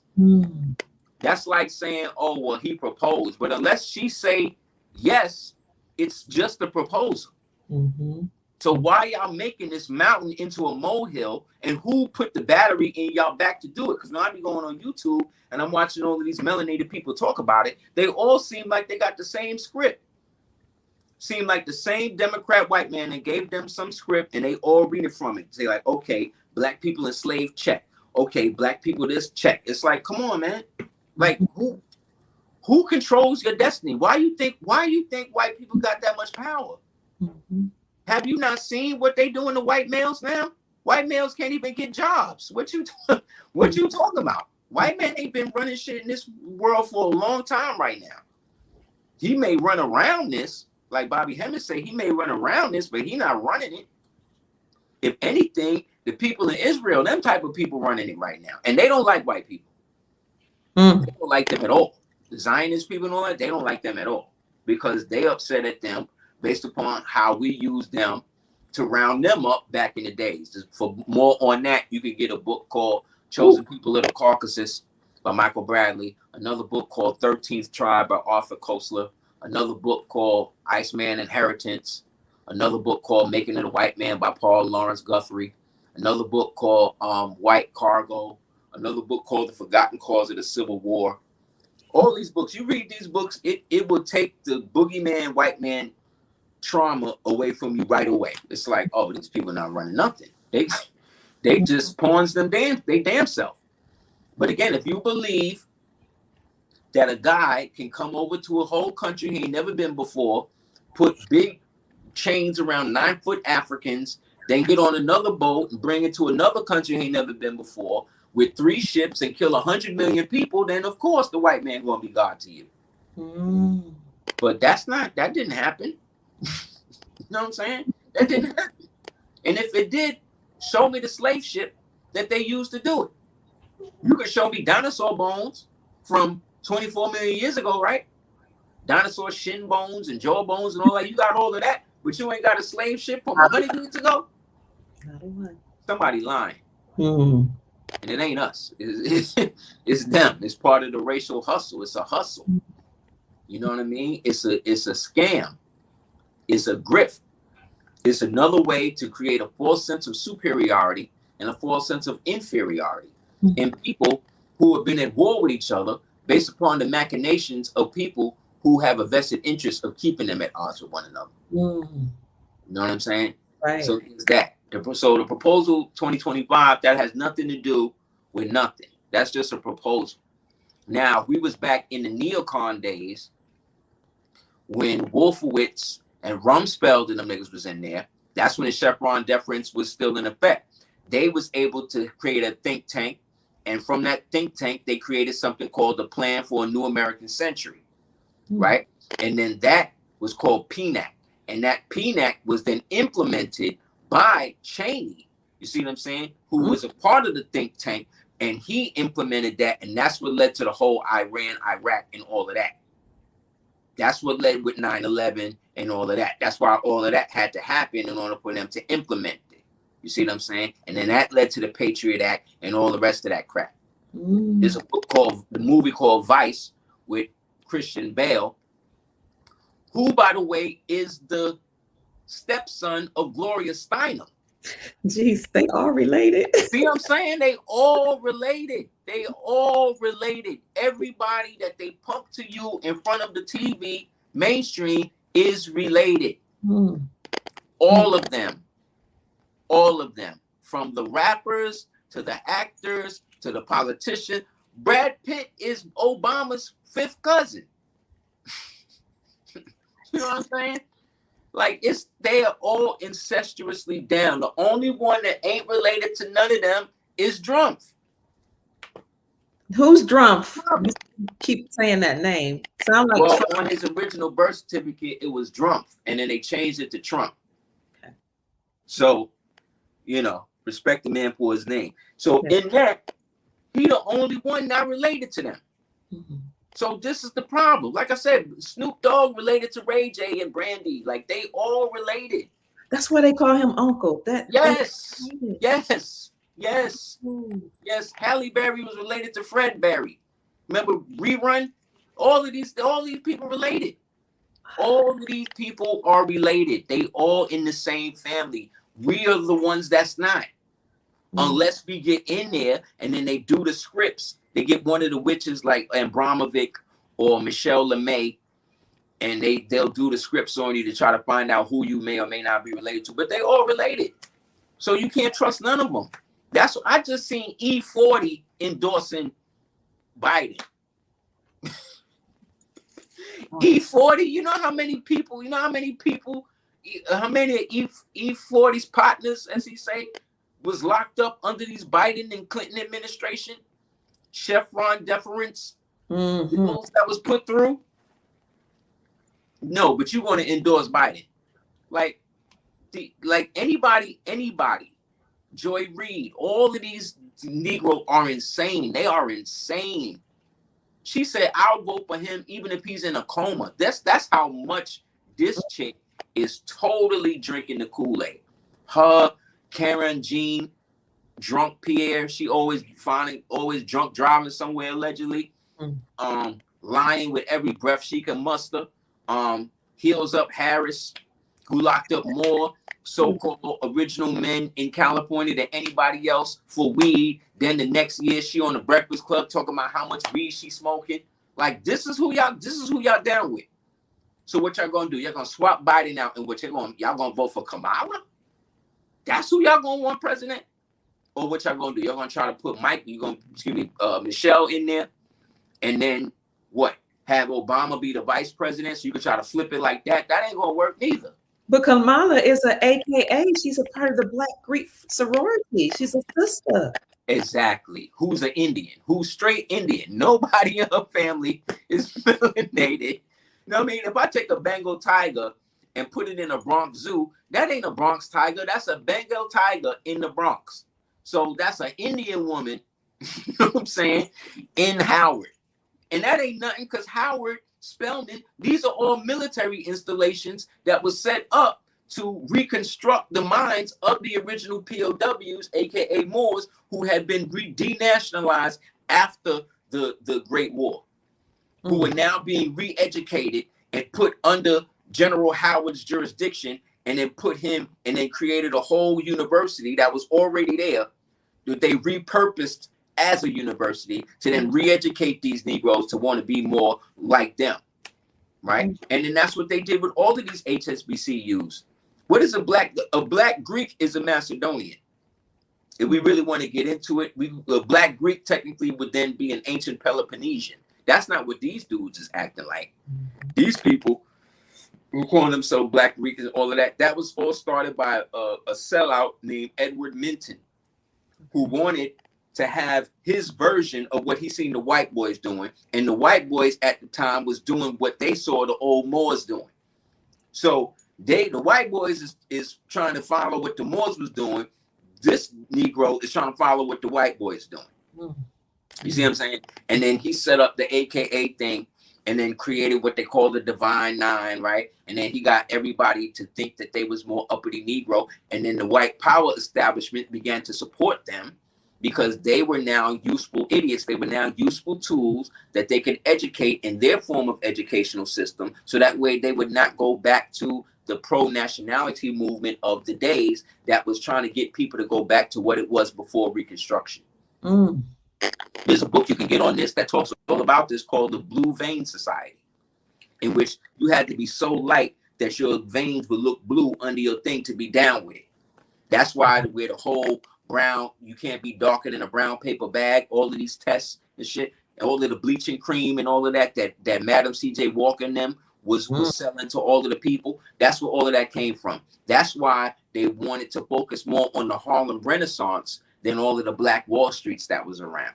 Because what they wanted to do was get the black bourgeoisie, the boule, to go and follow the artists as leaders instead of the actual accredited leaders that had their own oil fields. I did a video and showed how out there in Tulsa, we had oil fields where they was pulling out 3,000 barrels of oil a day. Where one of the reasons why they stopped us, why they tried to lampoon us for eating watermelon, was because the Moors had the biggest watermelon trade in the world. We were shipping watermelon all over the world. So they had to get us to stop liking watermelon. They had to get us to stop picking cotton. Whenever you see pictures of people picking cotton, you automatically assume that they picking the cotton for white people. But you don't see no white people around them. That was their own fields. They was picking their own cotton. If I own my own cotton field, I'll be picking it myself. You know what I'm saying? Especially today, I ain't going to trust no Mexican to go do that. I'm going to do it my damn self because it's my cotton pick field. A black man created the cotton gin. Remember that? So how is the white man the one owning the cotton reel? How is it that on the Confederate money of the back in the day, it was not but black people on the money? But the Confederacy was bad because these Negroes don't know nothing. What they did, they watched Glory, right? They watched Glory and think that that's how it went. That's all they do. That's why they stopped reading. That's why they got rid of social studies. That's why they got all of the teachers after the 60s that got broke down from the Panthers, who were basically ex-communists and Marxists, to then go into the schools and then keep pumping this whole back to Africa theory, Pan-African theory. If you're going to read a book about Africa, get the book Neo-Colonialism by Nkrumah. Get that book if you want to really read something about the New Imperialism by Kwame Nkrumah. You know what I'm saying? And if you really want to do that, but nobody want to read that. They don't want to read books like that. You know what I'm saying? They don't even talk about him. They don't even talk about the writings of Patrice Lumumba and all of that. Patrice Lumumba said that the original man in America has his own nationality, independent of Africa. Nobody talk about that though. See what I'm saying? They always want us to be up under somebody else. But most Africans don't hear about the slave thing till they get here. That's what they tell me. I'm African. We have African friends. We never enslaved our own people. We never even heard this story until we came to America. You Exactly. are not us. They will tell you that. Exactly. And I've had Africans from many different African nations tell me the same thing. Then I say, well, what about what's going on in Ghana with the point of no return and all that? Oh, that's just a hustle. They just getting money. Let me tell you, my son went there during that whole Black folks come back home. Yep. And we'll give you land.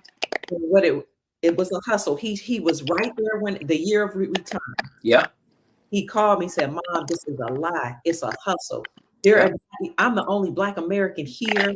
Yeah. We're actually putting out a call to their own people that are abroad. They're going to give them land. They're giving us crap. Yep. They just take the money from us. They just murdered 6 different sisters in Gambia the other day. Gambia, Tanzania, all of that. There's travel warnings for all of them. They killing original people going out there right now. That's a fact. Go on YouTube and see that. I was in Ghana when they killed 2 Black women. Now, they didn't report it. I was there on the. You know what I'm saying? You see what I'm saying, right? Like, nah, it ain't all this cracked up to be. You better with the devil you know than the one you don't. And there's a reason why. How come they don't never create no DNA test to find the Africans to find out who they descended from over here? Why are we always trying to take tests to find out how we descended from them? How it don't go both ways? How come there ain't no DNA test to find what American so-called Indian tribe the Africans come from? Because it never happened. Because it's not real. It's fake. It's a scam. Everybody know how the Nigerians be scamming. Everybody know how the Africans be scamming. And I'm not trying to diss no Africans. No. Listen, and don't take it personal. I'm saying y'all know how y'all people get down. So I'm not saying nothing empty. And we all should be under our own vine and fig tree. We all supposed to follow, honor our mother and father. I was watching Women of Brewster Place the other day, and Cicely Tyson was talking to Robin Gibbons, and Robin Gibbons talking about how she come from Africa and all this other shit, and Cicely Tyson shut her down. Her character shut her down. She said, you know how disrespectful it was for you to pick a so-called African name when your great-grandmother was a prince of the Algonquin nation? Ooh. I damn near cried. I was like, wow. And I remember watching the Women of Brewster Place with my mother back in the 80s. So I'm like, damn, this thing went right over my head back then. See what I'm saying? I remember, like I said, I tell a story all the time. I remember when I went through my pro-Black phase and all of that, I went, and my grandmother, blessed her dead, she was going out with an attaché to the ambassador of Gambia. And I came in with the red, black, and green medallions and all of that, and was talking all of this African shit. He stopped me. He was like, Charlie, you are not African. He said, you are not from Africa. I'm African. I'm from Gambia. You're from here. Find out who your people are here. So then I'm arguing with this man. Oh, you just don't want me to know my history, all of that. He said, you don't know your history. I'm telling you. And this man has been all over the world. He done met the Pope, all of this. I'm 13 arguing with him about how I'm from Africa and all this shit. Then fast forward now, I'm 17, 18, then got more science, got my first fez, feel real good, go to my grandmother's house. As soon as I open the door, she looked at me, she like, oh, you are more now? My jaw dropped. Like, you know what this is? She's like, yeah, I know about all the eels and the bays and all of that. She said, yeah, I know a lot of them. Me and your uncle, we grew up with a lot of them. Some of them was down south with us in Louisiana. We met some of them was up in New York. I said, so what you raised me Christian for? What are we doing? Like, what did you do? she's like, oh, well, you know, we couldn't get into that nationality stuff because, you know, they really wasn't feeling that. And, you know, we had to do what we needed to do, like basically all of that. But then years later, I found out, okay, she was an Easter Star and, you know what I mean? And all of that. So this is what I'm saying. Everybody got a fez in the closet. Everybody got a dark-skinned grandmother that's white. Everybody, it went one way. The dominant gene can't come from the recessive. That's just basic genetics. If you're born a man, you're going to die a man. If you're born a woman, you're going to die a woman, no matter what you call yourself in between. If you die, you didn't turn yourself into a woman as a man, you die, they're going to find your bones. What they're going to say? Oh, no, this is a man. They're not going to find a dress. They're not going to find none of that. All that's going to be gone. The only thing that's going to be left is the actual truth in the bones, and that's what the Creator made. And you can never undo that. The devil can never undo what was done in the form of righteousness, ever. So you got people could keep fooling themselves.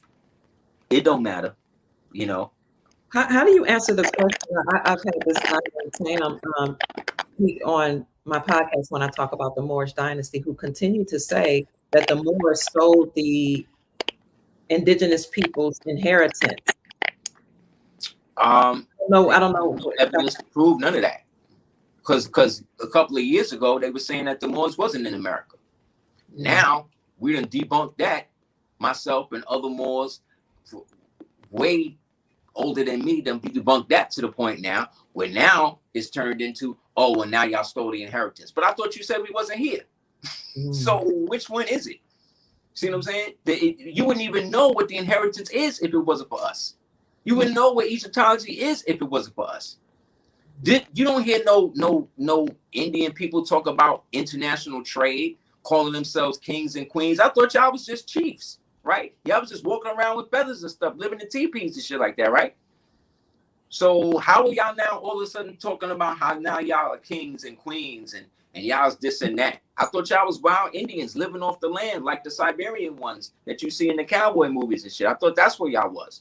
Which one is it? Because there's no evidence that y'all built them mounds. The only people that built the mounds in the cities and the pyramids and all of that was the Moors, was the ancient Mauritanians, like it says in the congressional records, like it says in the Library of Congress records, like it says in the Annals of History at the Library of Congress. This whole documentation's on this. The Smithsonian know all of this. That's why you got all of the why you got temples like the Temple of Zoroaster, the Temple of Isis, all of that in the Grand Canyon. The Sphinx that they done found in the Grand Canyon. Indians built that. You know what I'm saying? Like I said, man, these people are trying to be something based upon them trying to be willfully ignorant, based upon whatever Freemasonic or whatever secrets or whatever the willful ignorance that they have chosen to adopt, because they just don't like people with fezzes. They just don't like bays and eels. But the congressional record, HJR 75, says that we were the ones that was already here. We're the only ones that they made a provision for on May 9th, 1933, 3 months after the overall bankruptcy, where they made all the so-called Indians and American citizens enemy to them. They didn't do that to us. They said that they respect the fact that we provided for the swift Americanization of the former Moors, and that whatever we decide to adopt, whether now or in the future, we have the right to do that, because they don't want to deal with a nationality. Because like I said, the nationality then gives you the right to elect. It brings you back into the constitutional fold. That's why we never heard about Noble Jew Ali and none of this until we got old. And now they create fake books. They create fake histories. Moore showed me this book, The Princess and the Prophet, and they got a picture of this dude who they say Noble Jew Ali on the cover. That ain't him. That ain't him. Then they say, oh, Noble Jew Ali was a Freemason. Where's the evidence of this? And how is it that this book, Princess and the Prophet, that y'all trying to hold up to try to defame the prophet, how is it that it's written by a black Hebrew dude? You know what I'm saying? Like, show me a book written by a Moor that say all of that, then maybe I might take you seriously. Until then, I don't accept what somebody with no nationality is talking to me about. Because if you don't got no nationality, that means you're a subject. You are alien. You don't have no rights in this society. So why am I even listening to you? See, that's why they don't like the Moors, because that's what make us white. We start looking at it like that. Like, okay, if you think your freedom comes from you adopting a slave moniker, then I support you doing that. I'll support you being a slave if you think being a slave is going to make you free. Meanwhile, the rest of us, that's adults, who want to take our places amongst the affairs of men, we know that having a free national name allows us to take our proper place in the society where, put it like this, how is it that Noble Jew Ali in the Moorish Temple of America, peace be upon him, back in the 1920s was able to get a so-called black man named Oscar the Priest appointed to the Senate, appointed to the Congress, at a time when so-called Negroes could not vote? How did he do that? How he do that? Nobody got any smoke for that, though. Nobody know how to do that. Why you think they had to shut the whole Moorish Temple of America down and reorganize it by 1938 with a whole different complexion, where they got rid of all of the civics in it? We didn't do any type of civics or law all the way up until like the 60s and the 70s. They made sure, they said, nah, we can't have this rolling like that. These Moors is doing too much.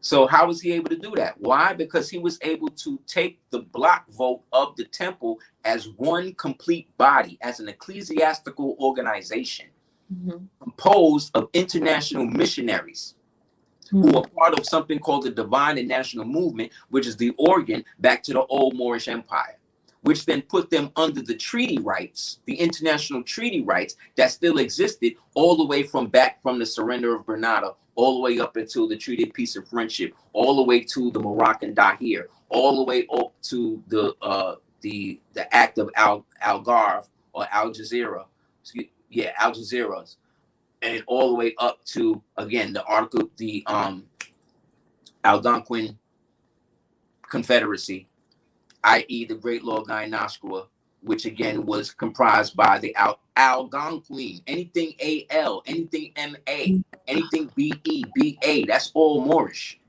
These are all Moorish names. Anasazi, that's a Moorish name. That's not an Indian name.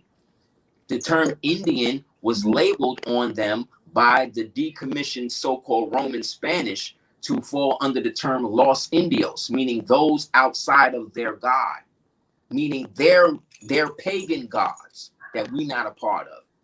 Also, Indus represents the Indus Valley, Indus, Harappa, Mohenjo-daro. So why ain't y'all Buddhists? Y'all Indian, how come y'all ain't Buddhists? Because that's what the Indus people was at the time. How come y'all ain't that? Because they want to be what they see on TV. They want to be one of these Indians with the teepees and all that stuff. When we was the Indians living in the castles, we was the Moors living, you understand?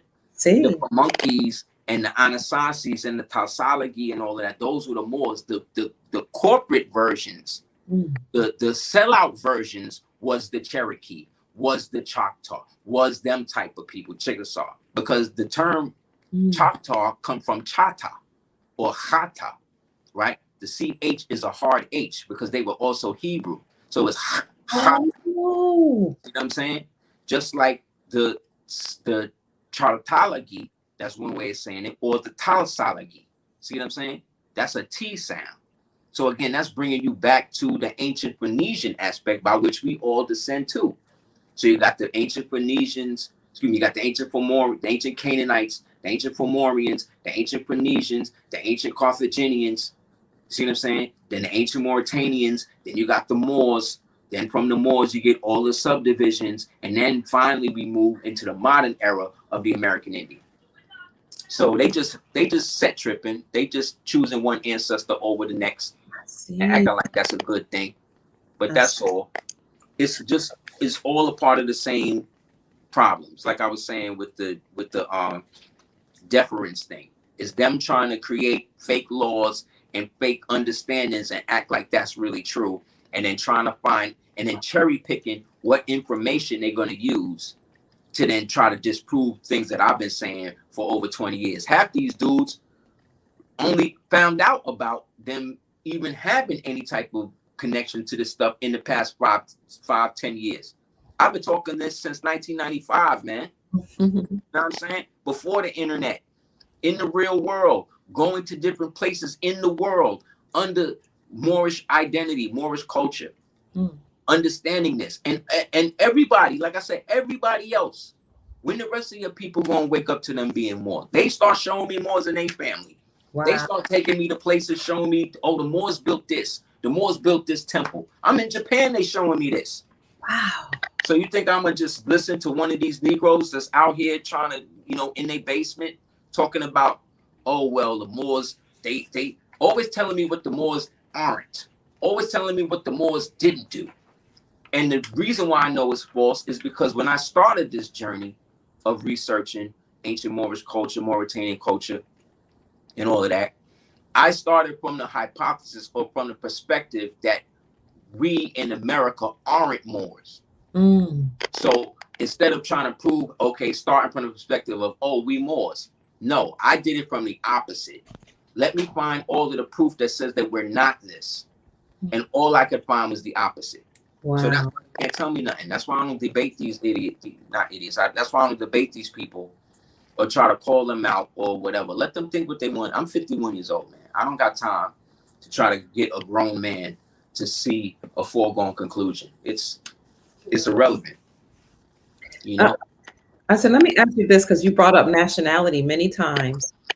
Do we have to sign paperwork to declare our nationality, especially now that we've had to step on deference and the republic is being restored?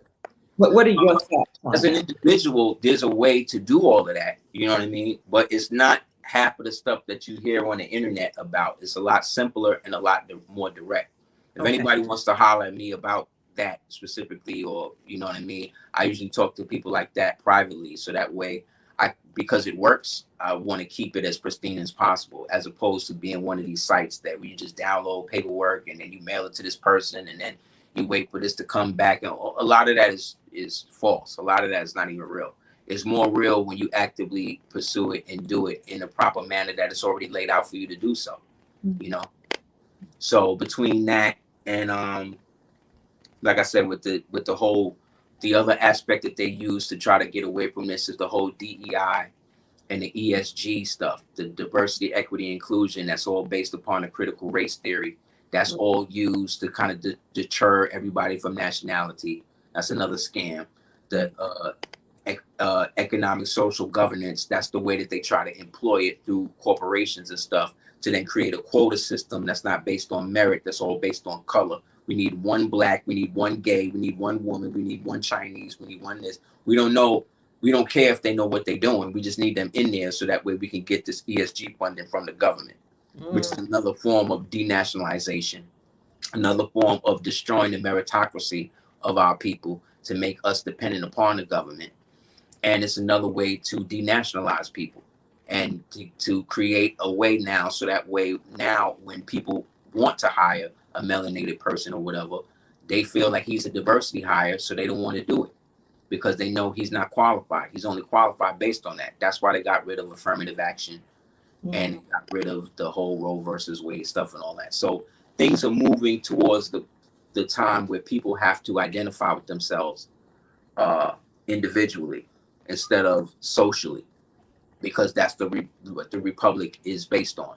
The republic is the rights of the individual over the masses, and the masses of individuals come together to support the movement, as opposed to the democracy is the mob rule.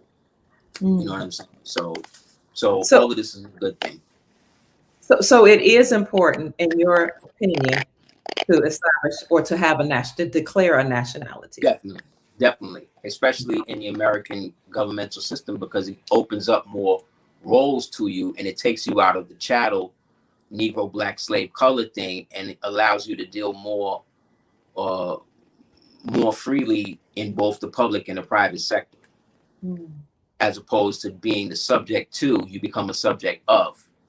See, we Moors are subjects of things, not subject to things.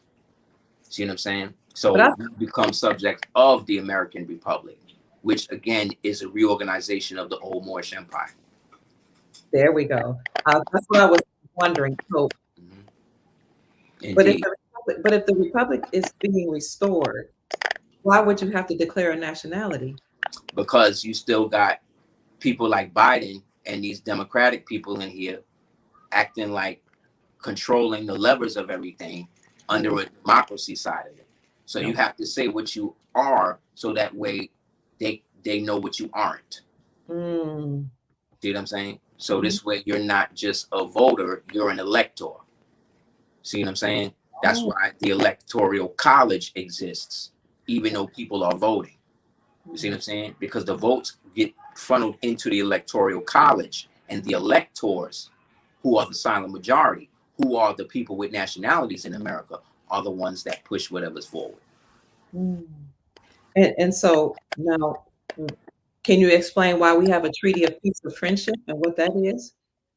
That is what allowed the United States to be recognized as a republic after it was reorganized from the confederation into the modern Republican form of government, as so written by the letter that followed that, which was the letter of George Washington to the Sultan. George Washington himself being the grandson of a Moor named Nicholas Maritou.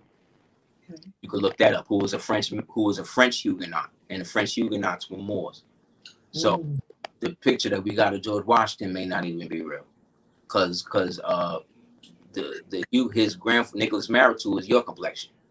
Wow, copper. So, just like Jefferson was melanated, James Adams was melanated, Crispus Attucks was melanated, Ben Bay was melanated. They just want to make it seem like it was all white people. But they got to do that because that's how they reconstructed the history, when most of them pictures is fake. We got another important question. We got a few minutes. I got to wrap it up, though. Okay. I'll answer this last question. Then okay. Isn't changing your last name to Bay disrespectful to the ones before you? No, because you're annexing the Bay or the Eel or the Day or the Al or the Ali or the Pasha. You're annexing that to your born name.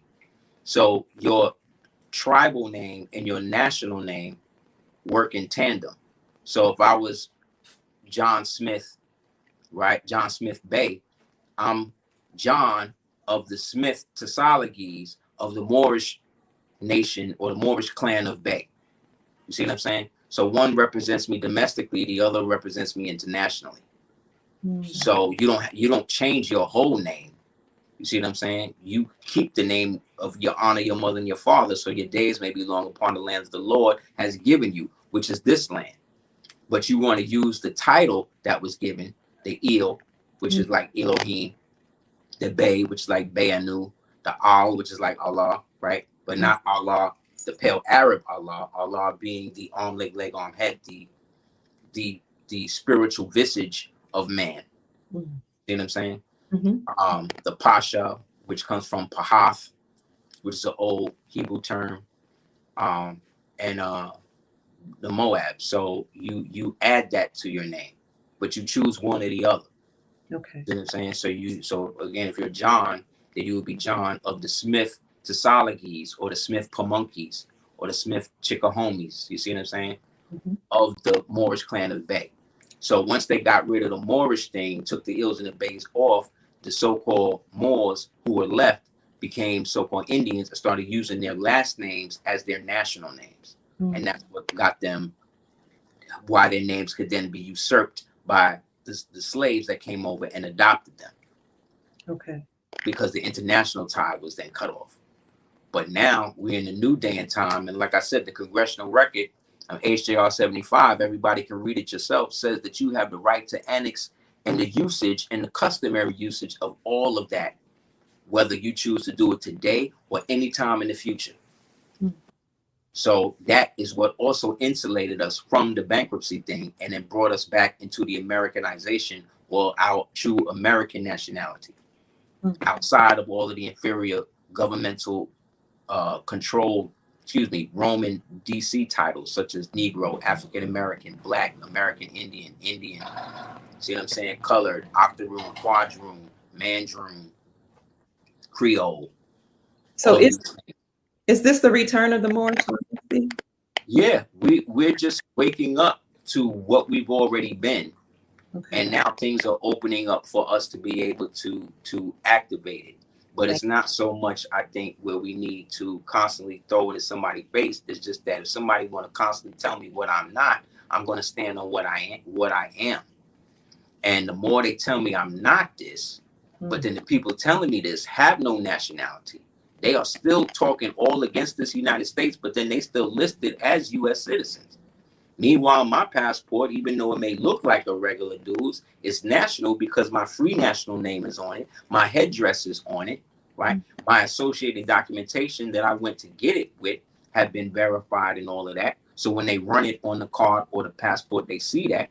And according to the law, if I was a U.S. citizen and not an American national, I wouldn't be able to have a title of nobility on my official document. I wouldn't be able to have no headdress on that. You got to have the right documentation to be able to do that. And once you provide that documentation, it shows and proves that you're a national. And as a national, an American national, you have rights, unalienable rights, as opposed to the privileges that citizens have. Thank you. Thank you so much. You've given us a wealth of knowledge. We've been on 2 hours. I know you got to get back to your family and some other business. Thank you so much. I'm going to put up all your links right now, and I'll also in the chat, and I'll also put them in the description section for you all. Family, if you have learned anything, we appreciate this gentleman. Send a cash app here. Thank you so much. I really appreciate it. $sign. Yes, sir. If you have any other questions, you can definitely hit me up at any of the links that they've given you, that the sister's given you. And I really appreciate you having me on the platform, sis. It's been very much appreciated. God bless you. You all can find him. You can go ahead for me to leave here. I'll close it up. Thank you. Welcome. You've been a blessing to us. You can find Aseer Duke of Tears on YouTube. And I'll provide all the links for you. Please send him a cash app and a blessing. Islam to all the Moors. I hope you all really appreciate this. Islam to the whole family, the whole soul family, whatever your nationality is. We appreciate you. We love you so much. Now it's gone.